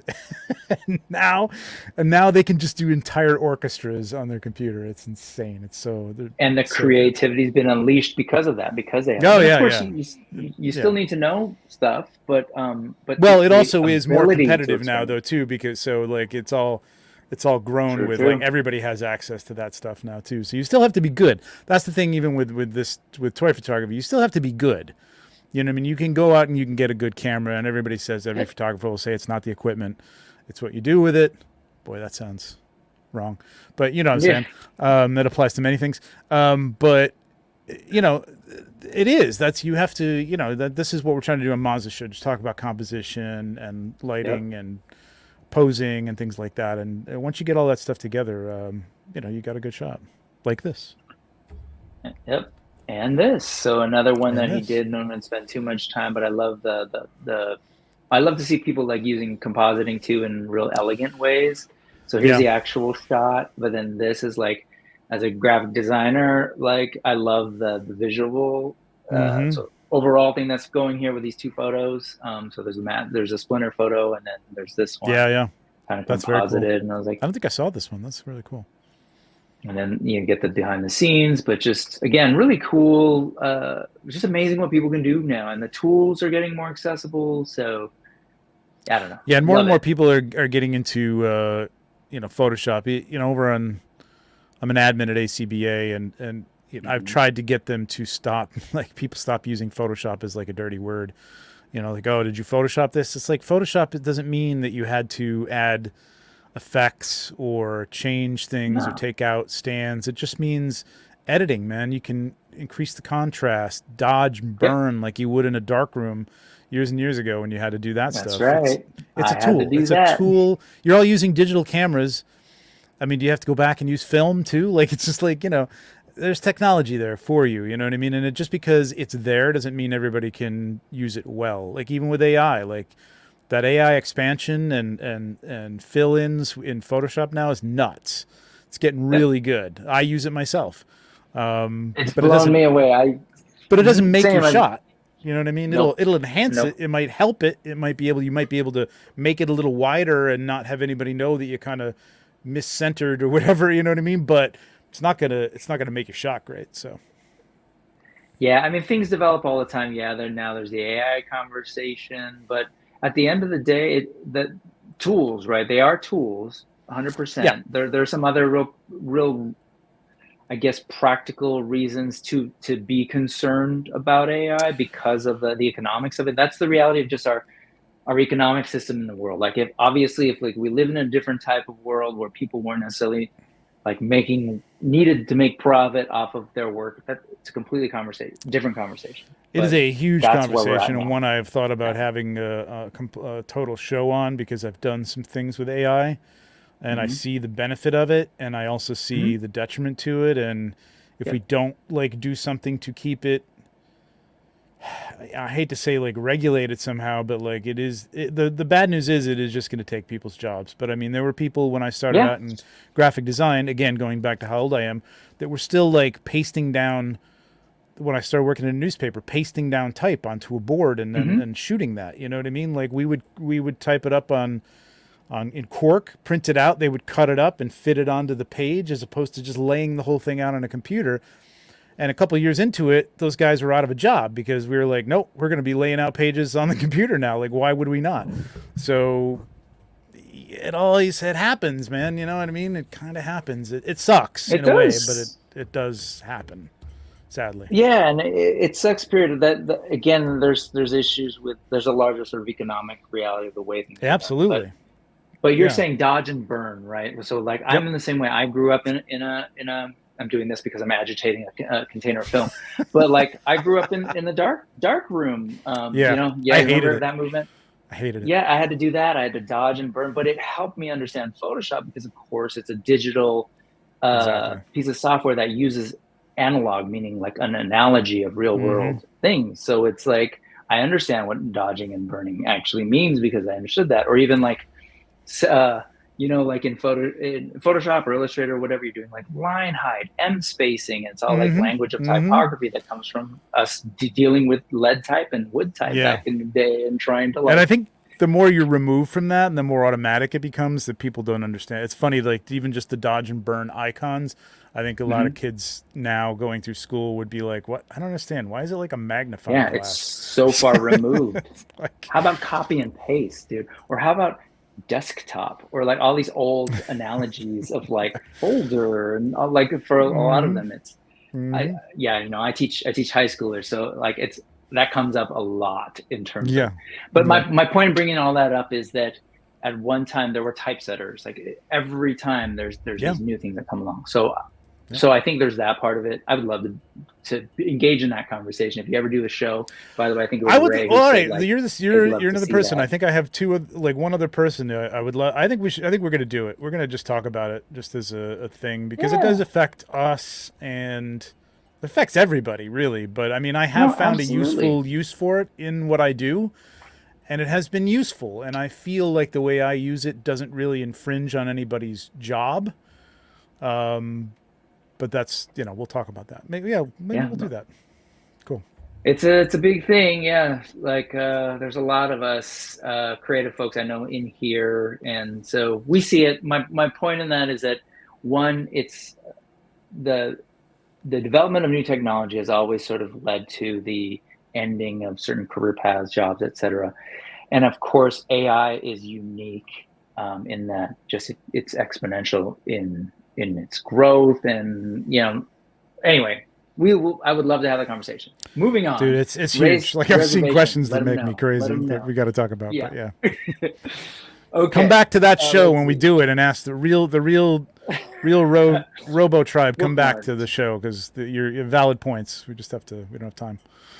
Yeah. I'll tell you about Real Robo Tribe in a little bit. I have a sense of their background, but Sid Vicious Toys, again, for old folks in the room, this is a character called the Shadow, and like way older than me, really, but I'm familiar with it from seeing it back in the day and talked about it in like old comic books, talking about the Silver Age and stuff. But also the movie with what's his name? The Baldwin? Yeah, Alec Baldwin. Kind of come into some trouble recently, but the setup was really cool. I like the shot, the drama, the angle, everything. I love a top-down shot. Yeah. Bird's eye view sucks me in, man. Perfect for the character because of the nature of sort of his what he does and the power. But I also really appreciated the BTS, the behind the scenes of this one because of how it's done. Set. Yeah, and again, you need the full length because you want to get the drama of this. They're showing you a little bit of that, right? Yeah.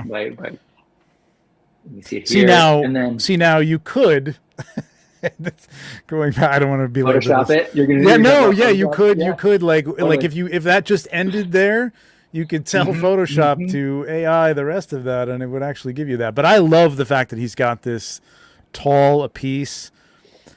I don't know why I passed up on this figure. I've been cutting out Mezco for a while now, just because I don't do much with them. I love Conan is a different story. Everything Conan, everything and anything in that genre I will get. But I love noir stuff, and this figure looks great. And I've seen a lot of incredible shots with it, and it's making me regret not getting it. But yeah, the light is very like pulp magazine noir. Like just the amount of light to define a face without showing too many details. This is nice. Chiaroscuro, right? You're familiar with that? Yeah, chiaroscuro, man. I had a whole chiaroscuro period. Art teacher. A few years ago, man. I love that stuff. Caravaggio and stuff, man. That's my jam. Super high contrast.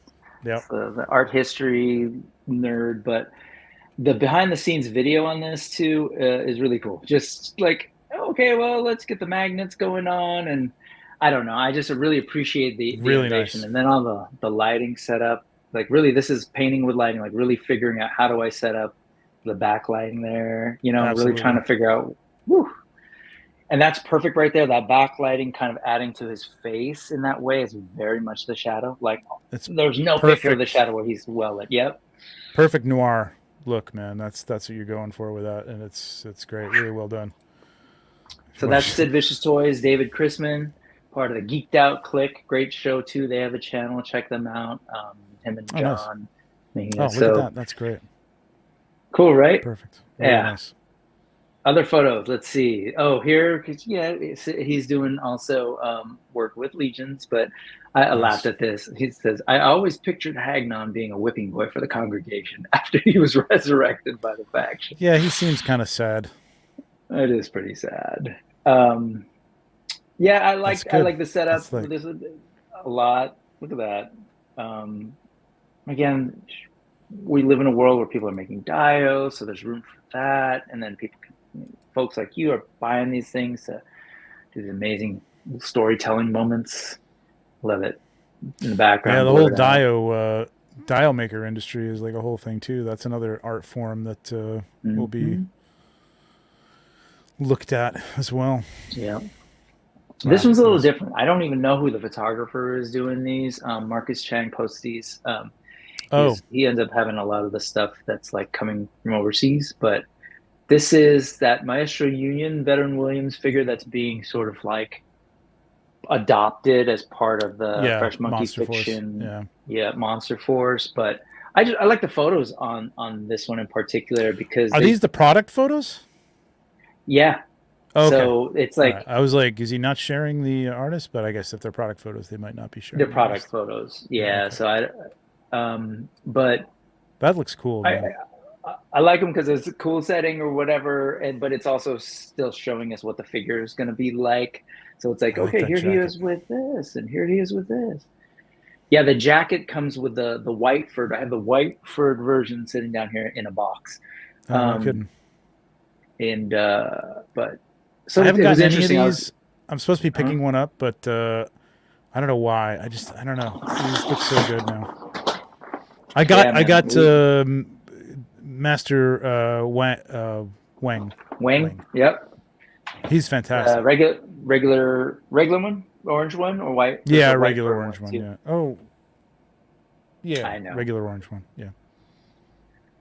Yeah, I liked some of the earlier shots in particular, but just in general, I think it's cool because you got to feature all the different things, which is what you do, right? It's like, okay, how do I highlight different aspects? Product photography is a different, well, no pun intended, animal, but like it's just like you have to, show off some movement. You have to show off, the product in the best light, and you really have to show off the product. That's what I was kind of talking about. One of my last shots where I was like being a little more, chiaroscuro, you know what I mean? Like a little more, light and dark, and you can't really do too much of that stuff, like you got to turn up the brightness a little bit because you got to kind of show things off a little bit. So it's tricky to get a good shot, but these are nice shots. This is the kind of thing where it's like, I'd say the background could be, if you were doing like a shot and you wanted it to look realistic, like you'd add a little fog to the front, or maybe make that background a little more contrasty to sort of blend, or you'd have something in front to sort of give you a sense of depth. But it's nice. Like as a product shot, it's great. It's doing its job, and it looks cool. It's really, the lighting is selling it here, man. The lighting is really nice. He's matched the lighting to his background there. I love how your brain works. Like thinking about because it's what you do, but like just thinking about the background. Like I would guess that's a digital background that just doesn't have any physical depth to it. So it's like putting something in front of the figure to give it sort of a feel like that isn't, because atmosphere in the background is fine. It actually makes things look have a little more depth if you have a physical dio. But when it's digital, you can almost tell because there's nothing. There's no difference between the background and the foreground in terms of, contrast or, you know what I mean? So it's not giving you that feeling like he's in a big space, but it works. Like it still looks good. Like it's doing its job. It looks really nice. And he's matched the lighting to the background. So it's really good. Yeah, it's great stuff. Again, I don't know who it is, but whoever did, great job. Yeah.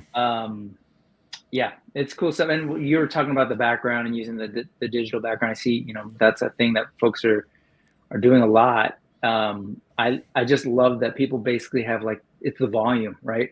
It's like filming with the volume. Yeah. The photography. Yeah. It was the It's volume same before the concept. volume. Yeah. I mean, but again, not a new, I see a lot of people, saying digiorama or something, which is a good term for what it's done, what it is in toy photography, but digital backgrounds have been used for product photography since probably the 60s or 70s. You know what I mean? It's just like, it's things have gotten better in terms of like maybe the 70s, because things have gotten better in terms of like what you can put Screen behind resolution. it, in screen resolution and depth and stuff. They did it back then, but like now it's like you can really fake anything behind there. You know what I mean? You could put a bottle of wine and show, a restaurant in the background, and you don't have to go to a restaurant to shoot that. You can just do that. So you can do it with 3D Yeah, and I keep AI thinking now about too. like So before then it was like what, matte paintings in the background, or yeah. like Yeah. yeah. Fascinating stuff. All right. Well, speaking of all of this, product photography, toy photography, let's switch gears and sort of wind down. This is the That's What's Up section where I want to talk about usually one creator and then looking at what the guest has. So I want to focus on your stuff because, you've got quite a bit going on, sir. So let me open these up. Let's just start with let's open up Instagram in general. And so this is Trevor stuff, 1/6 shooter. And so it's like photographer for like all sorts of different things, right? I photograph toys, product toy photography. It's hard to fit everything into that small bio. You only have so many characters, so Yeah. it's like, what are you gonna do? Since you brought up the others, I'm curious, do you do anything outside of like toy stuff that you do regularly still? Or have you kind of landed in a space where you're mainly doing toy photography, like toy and product photography, but Yeah, I don't have much else. Like I said, I was doing some eyewear, and I would do things as necessary for clients that I had, because I also do graphic design and web design and stuff for people. So if they need stuff, but it's dull stuff. It's like medicine bottles and things like that, or dental tools and things. So it's not exciting. The eyewear you could get a little crazier and sexier with. You know what I mean? Like that's fashion to some degree. So it was kind of fun. And it's kind of a challenge to get some interesting lighting and layouts with eyewear, but it just like it doesn't really flow for me like this does. Like I wanted to be a comic book artist or a movie director when I was a kid. Okay. And I drew, and I was at the point where I was drawing like panels and stuff, and I think I did submit some stuff to Marvel once. I think I never heard back. Oh, cool. But it was good, but I always knew that I was like, I'm super slow at like drawing, and I'm just like meticulous. So like I would have had to have like stepped it up to even to make any money with that. But it's what I wanted to do. And until this came along, that kind of creative outlet just wasn't there. You know what I mean? I would get to do something every once in a while with an ad campaign that got a little crazy. You know what I mean? Maybe a little sci-fi in there or something to have fun with. But otherwise, it was like dental tools and law firms. And it was like, it was a job. It's fine. And then this started coming along, and I was like, wow, this is everything. I can tell stories. And Mythiclegions in particular was not something tied to a property that anybody knew. Because when you do Star Wars, and God forbid you do anything, people aren't like this as much anymore, but it's like, well, Luke would never be on that planet because it didn't exist after, 1200 BBC, whatever, BBY, whatever. Like, I don't care. I don't care, man. I'm just having fun. I'm telling a story. You know what I mean?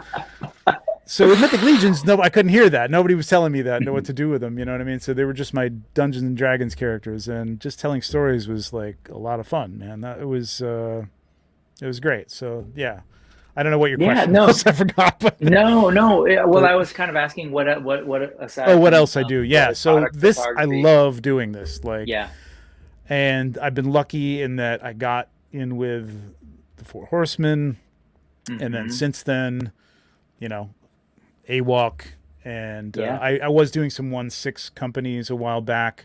That's a trickier thing because that kind of stuff is like mainly made overseas and just shipped here when it's done. So like a lot of they'll work with photographers over there a lot.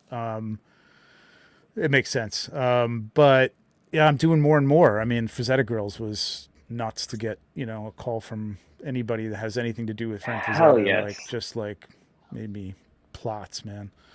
And there's more stuff too that I don't really think I can talk about yet, but some new stuff coming up too. So, and I'm sure we'll see that stuff. Sure.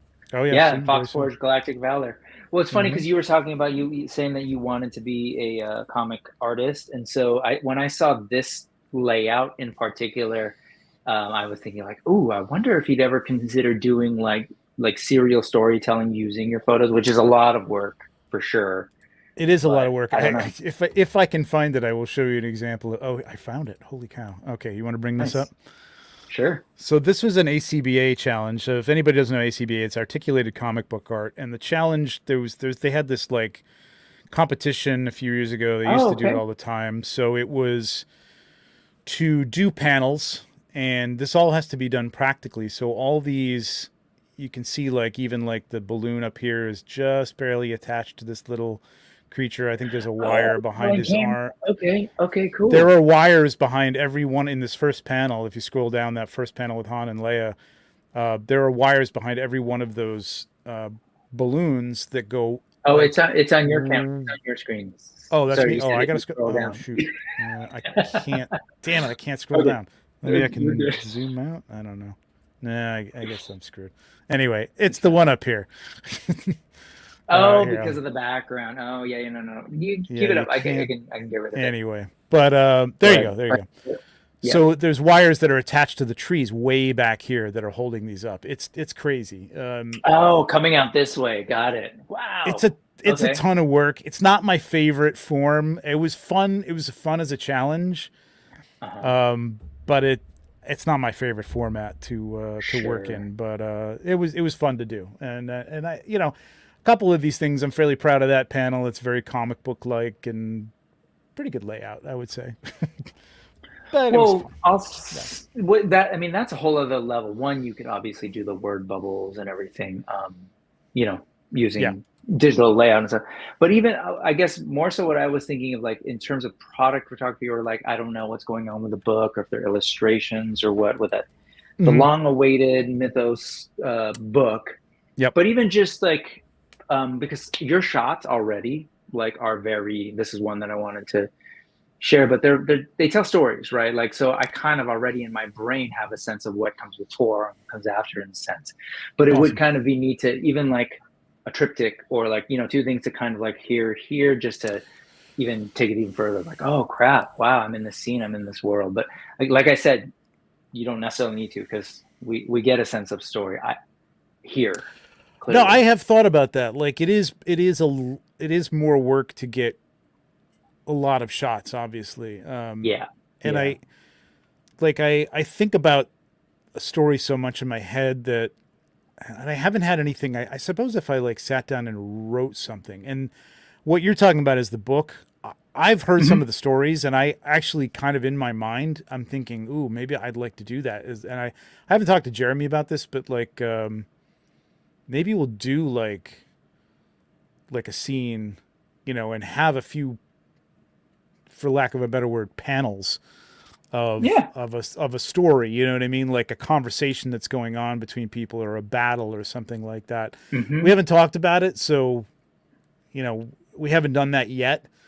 You know, my inspirations are the Hildebrandt brothers and Frazetta, some people who could tell a story in one scene. The fantasy artists, the great fantasy artist Boris Vallejo, all those people, Mobius, and Mobius was a comic book artist too, so he did it in many panels. But it's not something I'm opposed to. It's basically time, getting enough time, and then having a story long enough to tell that would go on, and I would had something interesting to do with the next part of the story. So I don't know what I would do there. Maybe I would have somebody write something for me, and then as a challenge or something. I don't know.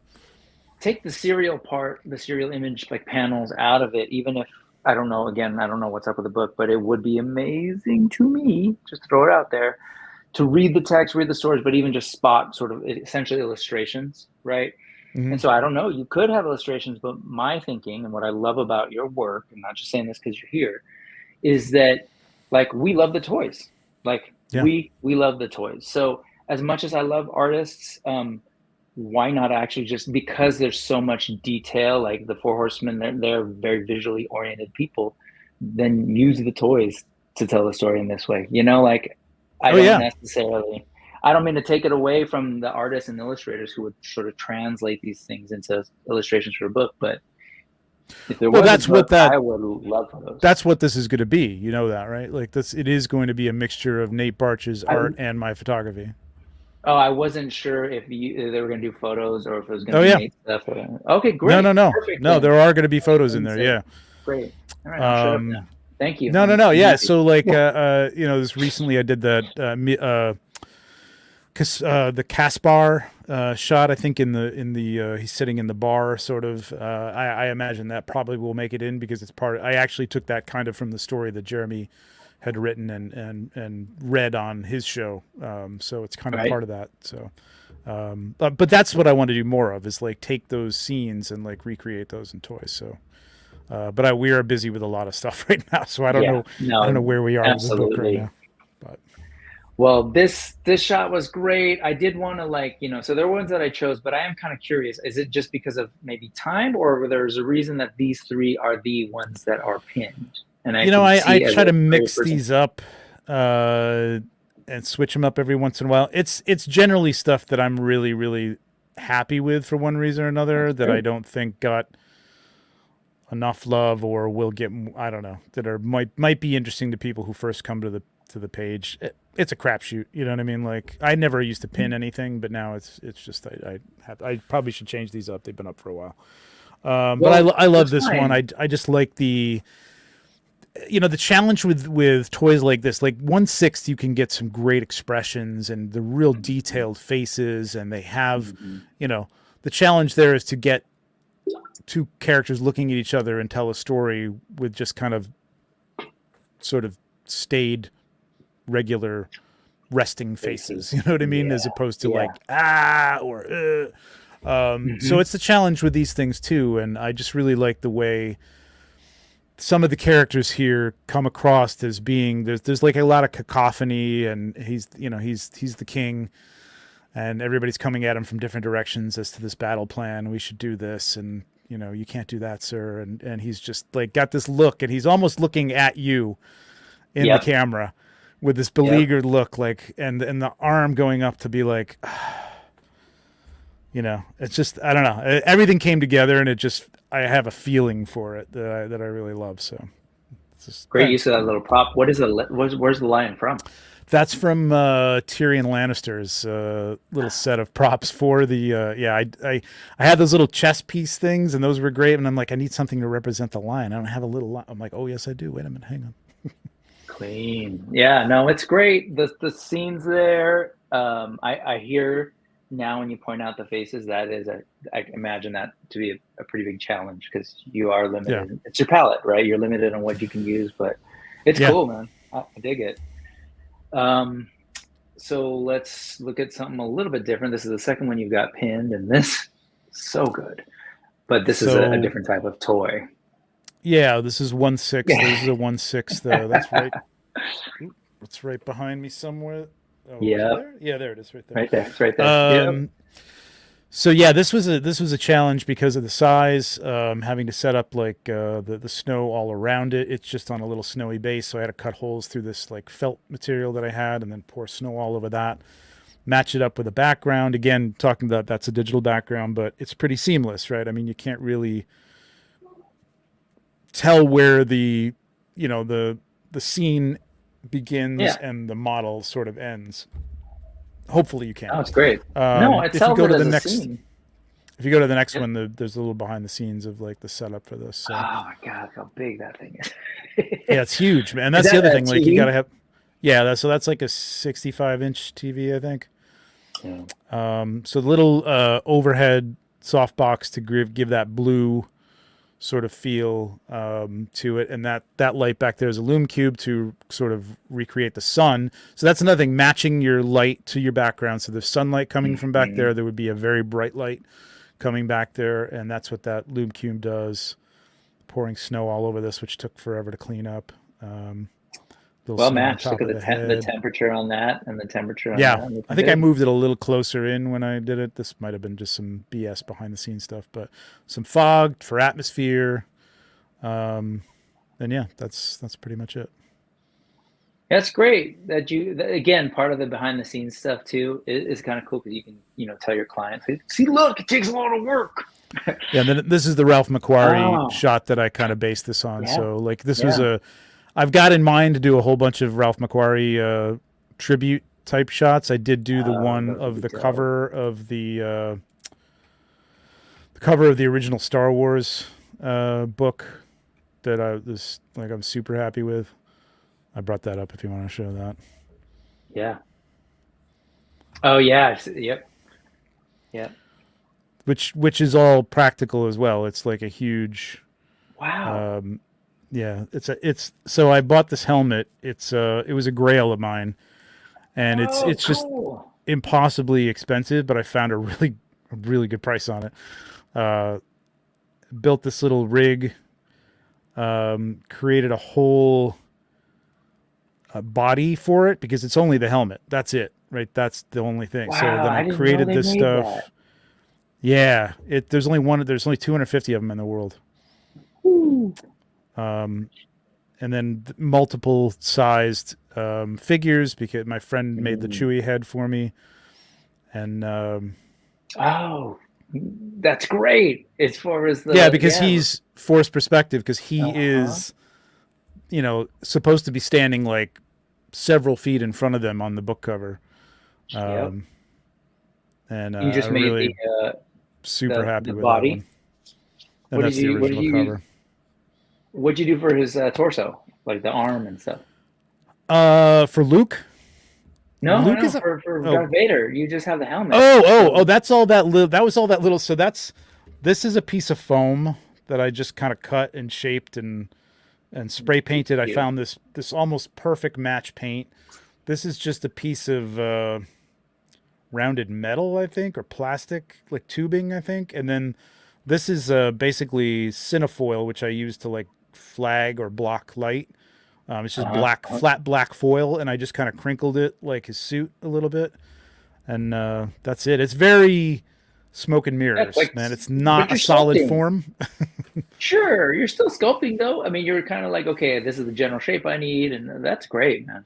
Yeah. People are appreciating, kind of blown away by the work involved. Wow, you really captured that so well in terms of, this image is burned in my brain.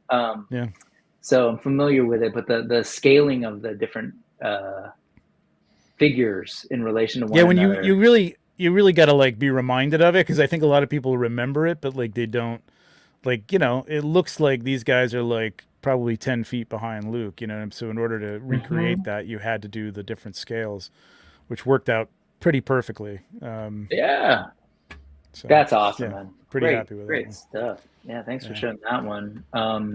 Conan, you got Conan going up against some legions.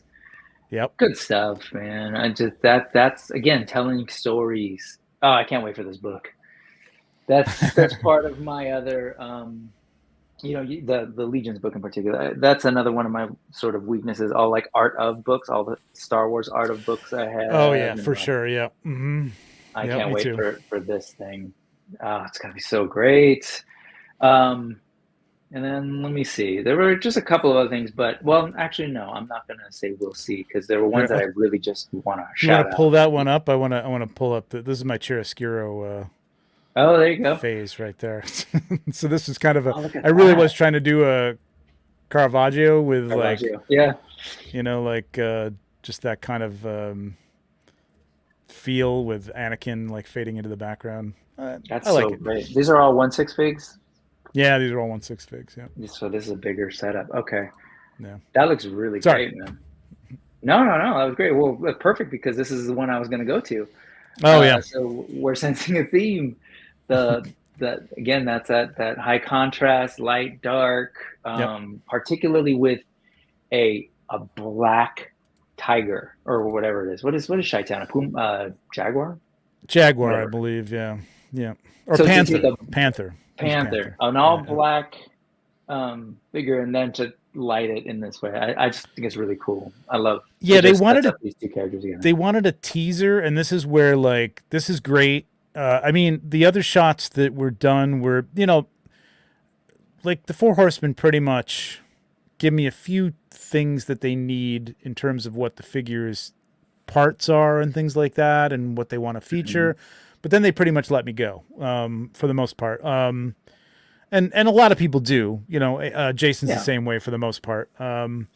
They had some specifics about posing for the other shots for this, but this was something that I kind of just did. They wanted like some kind of teaser, and I'm like, how do you tease this figure? You know what I mean? Like this, you know, like, and you know, teasers in more than way than one. But no, totally. I didn't want to show the whole thing off, but this just worked pretty well. I was playing around with stuff, and it came out pretty good, and they really liked it, so that's what they went with. Oh, it's great. It's like super intimate. Like you're selling this toy as a figure, like a person, like a character. Yeah, it shows her face really well. You know, it can be tricky sometimes with shadows and things like that, but and especially when you're doing product photography, they want it to look a certain way, you know, look like the character, not block any features and stuff. So, but they were happy with that, so that was cool. I love that shot, man. I think it's really, really beautiful. Here, we'll do one more. No bias or anything.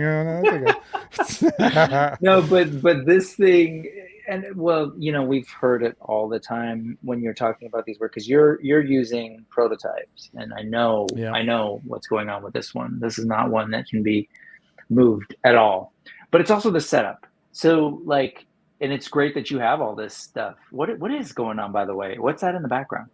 So those are two things I picked up, I think, on BBTS. Okay, they're just like sci-fi tubes, right? Like they're just, and they're kind of smallish, so I think they were more meant for like SHF or something like that figures. You might be able to get a Marvel Legend in there, but AWOK and mythiclegions aren't going to really, or cosmic legions really aren't going to fit in there for the most part. But they make great background pieces, and you know, I mean, this guy is obviously leaning towards more of the cyber science part of AWOK, which I don't think most people who haven't read the comic books don't know about. And I really wanted to get that across because you know, it's just a cool looking figure. But yeah, he's basically 90% statue here, so like it's tricky. You had to get him into a pose and then an angle that kind of he filled out the scene well, and I just wanted to make him look menacing, as if he had just broken out of this. He's like a science experiment gone wrong, and he just broken out of this lab or something. Not knowing the story, because that part of the story isn't out yet, obviously. But you know, I think Jason gave me a little bit of a rundown on it or something, just very basic overview. Yeah, this was fun, and this was really, it's had to be done pretty quick, because I think I literally did this like 2 days before PowerCon or something like that, and they were going to debut it at PowerCon. So I think Legion's Con, wasn't it? Oh yeah, it was Legion's Con. You're right, it was Legion's Con. Yes, yeah. Well, so you would know. Not that you weren't busy during that time, but that was you're right. That was the issue, because Legion, every year at Legion's Con, God forbid anybody asks me to do anything, because it is like right up to the wire of getting all that stuff done, and that was that huge, you know, the bear and all that stuff, you know. So yeah, getting this in, I wanted to do it obviously, but I was like, oof, man, it's gonna be tight.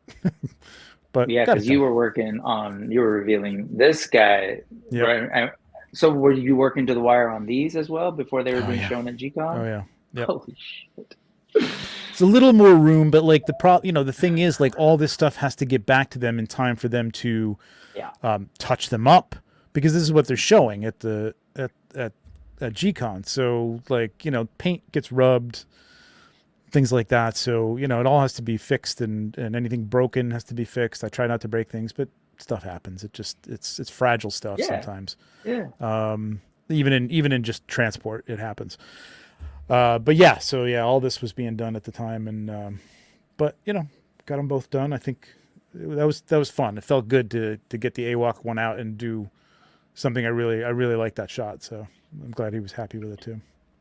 Yeah, no, of course he was. And you've worked with Jason enough to know that like I assume that he's very like, hey, yeah, just what do you got? What do you got? Oh, that's cool. Oh, that's cool. Oh, he's always like, he's almost always blown away. You know what I mean? Like that. Yeah, And again, yeah. there's a couple times where like it's like, oh, he was thinking of like Thane. I think he had like a pose that he had in mind, and we hadn't talked about it beforehand. And that's my fault. Sometimes I have to pull that out of people. You know what I mean? Like I do that now. Like with any kind of new client, it's like, or even with mythiclegions, is like, is there anything you need specifically to show here? You know what I mean?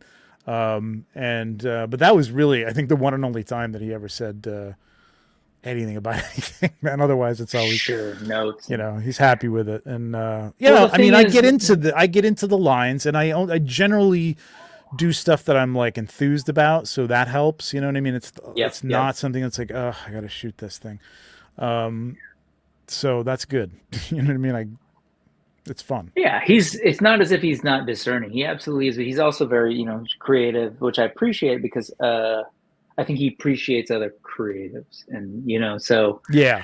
Anyway, that said, Jason's great. That whatever, but as far as you can see my leanings, right? I love the Tigra high contrast one, and same here, right? There's a dramatic lighting that I really like. Yeah. Mood, so yeah, I mean, there's.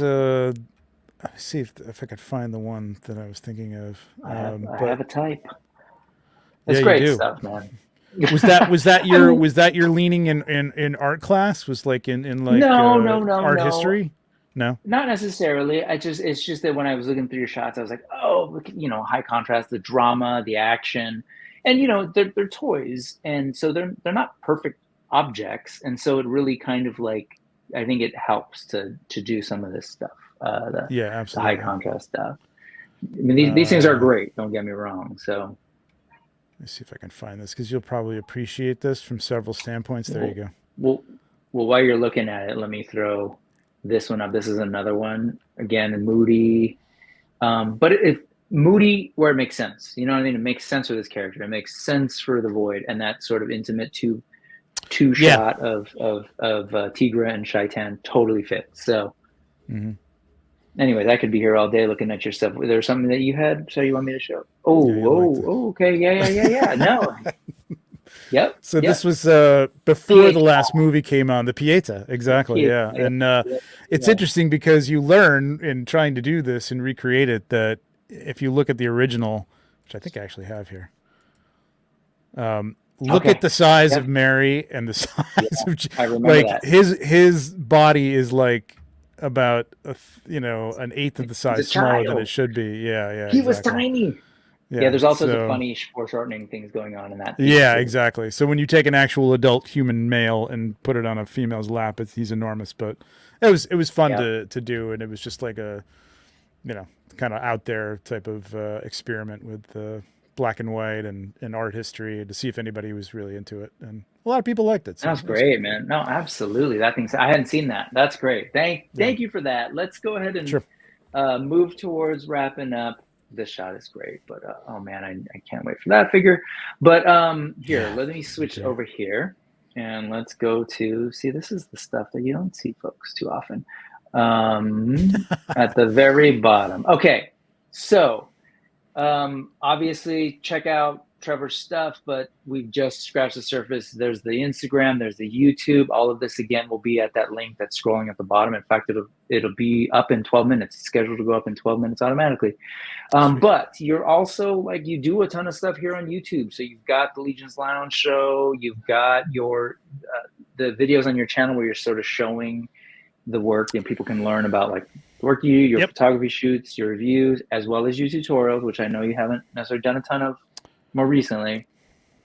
And then you're on other people's shows. But yes. No, of course. So I don't know. I'm just kind of I don't even know. I don't have a great question, man, but it's just sort of one, it's hella stuff. What do you maybe I know you do the Legions Lounge thing, but then you're also on this other show. Again, I don't have a question, man. I'm just blown away by how productive you are as a human being. I guess. And I have a 1/6 show too every other Friday too. So that's right, on Fridays. Is this still fun Yeah, I for think. you? Let me ask you that. Is this still fun Yeah, for you? it's fun. I have, Perfect. I mean, I'm trying to. Anytime somebody invites me, I have a hard time saying like no, because I love to do this. I love to just sit and talk about anything. I don't. It doesn't have to do anything with me. Yeah. But I do have to, temper that a little bit because, I have a wife Time. who likes to see Yep. me and have things to Yep. do. Understood. So like I keep it, Legion's Lounge is every other week. 1 6-pack is every other week. Obviously I haven't done a lot of the tutorials, but there's a lot of good stuff still up there that's rewatchable. It's not timely, so you can just watch that stuff. Toy photography bomb is one of my favorite new things, and that is actually like a thing It's where great. you can kind of learn, because we do talk about great photography, and with the photographer that I'm with, kind of, God, I'm doing the same thing I'm doing right now, right there. Yeah. That's weird. But you can kind of learn because we're talking about what makes the photo great and the techniques we used and stuff, looking at behind the scenes. So it is a learning thing as well as just an appreciation of the art. So it's been fun to do, and getting people on there. And once a month, I mean, you can handle that, right? And pro tip, like if you're enjoying looking at toy photos today or ever, check out Photobomb, because like in one episode you'll find a bunch of great stuff to follow. Yeah, you'll find a lot of good people. We try to I try to mix it up. I don't really limit my guests in terms of what they pick, but I try to I mean, listen, we could have Sergeant Bananas on every time. We could have Jason B. Michael on every time.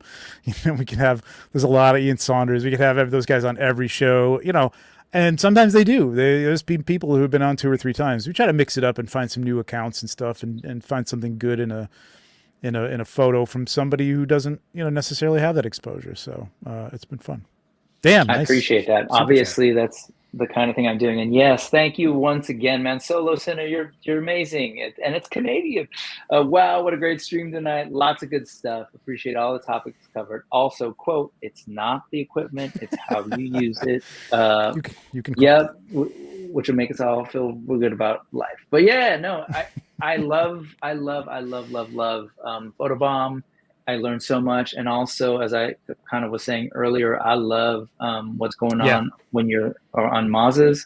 This is the playlist. I've got that link set up for folks, but it's a bunch of you, like photographers that I follow, and just kind of talking about the work, and just, I love it. I love the back and forth. I love everyone's sort of unique perspective, and I like you write each other when you're saying the same. Yeah, well, that I was going to say, it's great though that there are different perspectives, because there are different people and different takes on those photos. So it's like it can kind of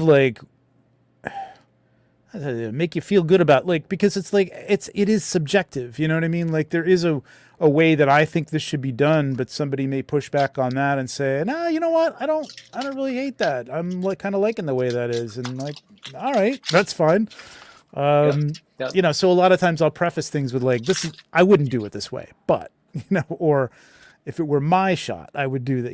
It's not my shot. So we're just trying to give some people some tips that'll help them out, and make an interesting show and see some cool shots and stuff like that. So it's always fun with those guys too.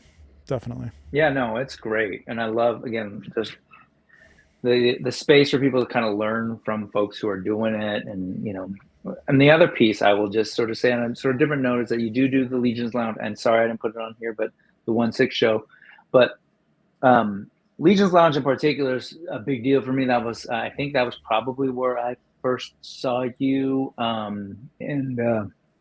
man, it's cool. You and Bill and Nate, you just learn so much about the community that way. I love how you kind of constantly bringing people in and showing us the different aspects of what Legions is all about. The toys for sure, but then it's all this other stuff. And if folks don't know, if you want to learn about Mythic Legions in general, check out Legion's Lounge, because some great stuff, and that's definitely stuff you can go back to and watch old episodes as well.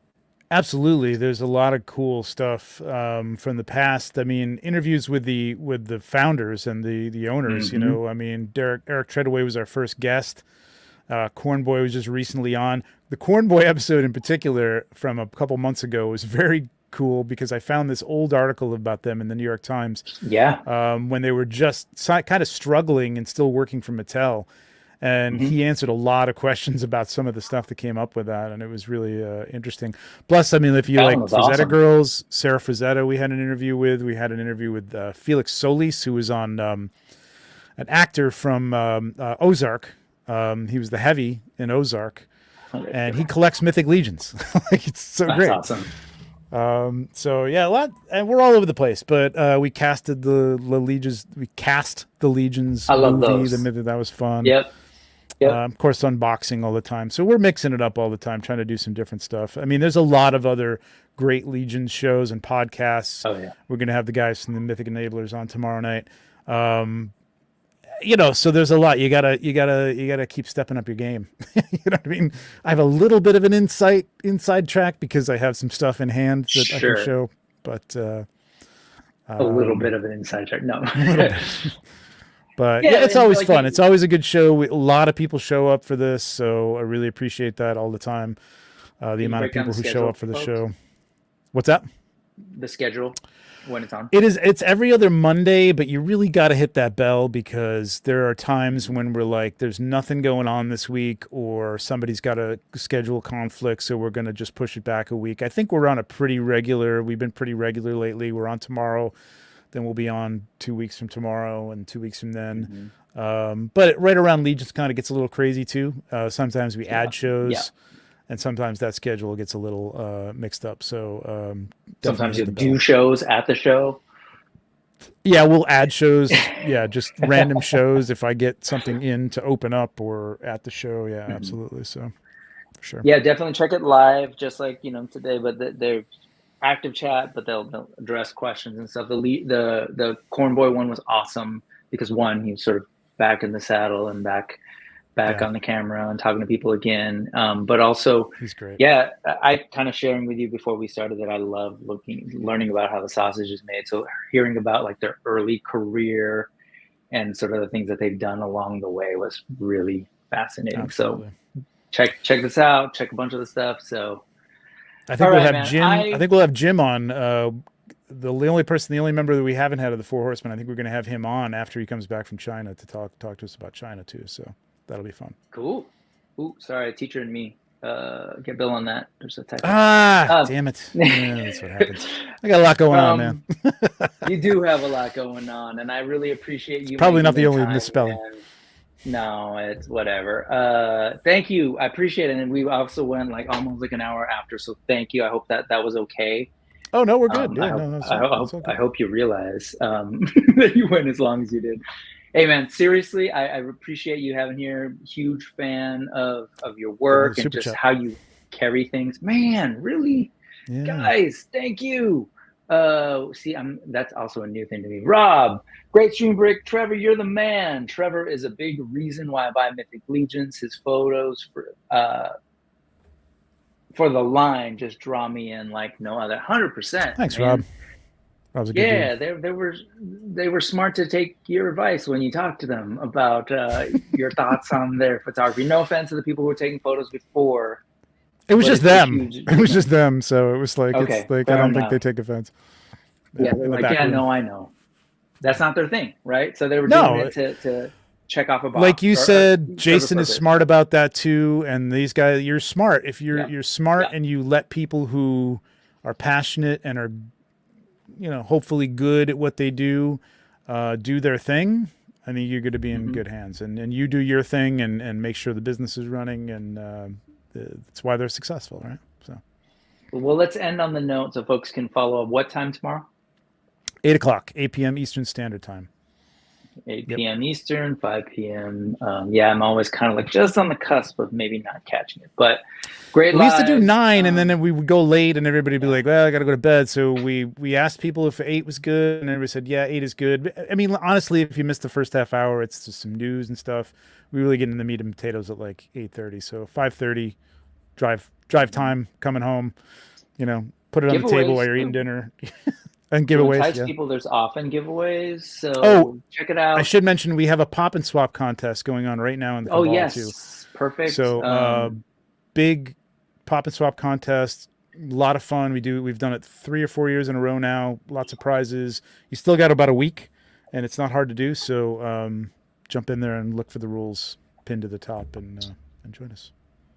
Yeah, man, I love it. Seriously, the way you guys carry yourselves too as people in the community is also great. I just want to say, like, you know, there's so much stuff around toy collectors and the way we handle stuff, and oftentimes it gets negative or whiny, whatever. But you guys are just real cool people, and the way you carry yourself as a professional, like involved in it, you know, inviting people in, and I love it. I'm looking forward to hanging out in November. Intern for a day. Hell yeah! I can't wait, man. That's the goal.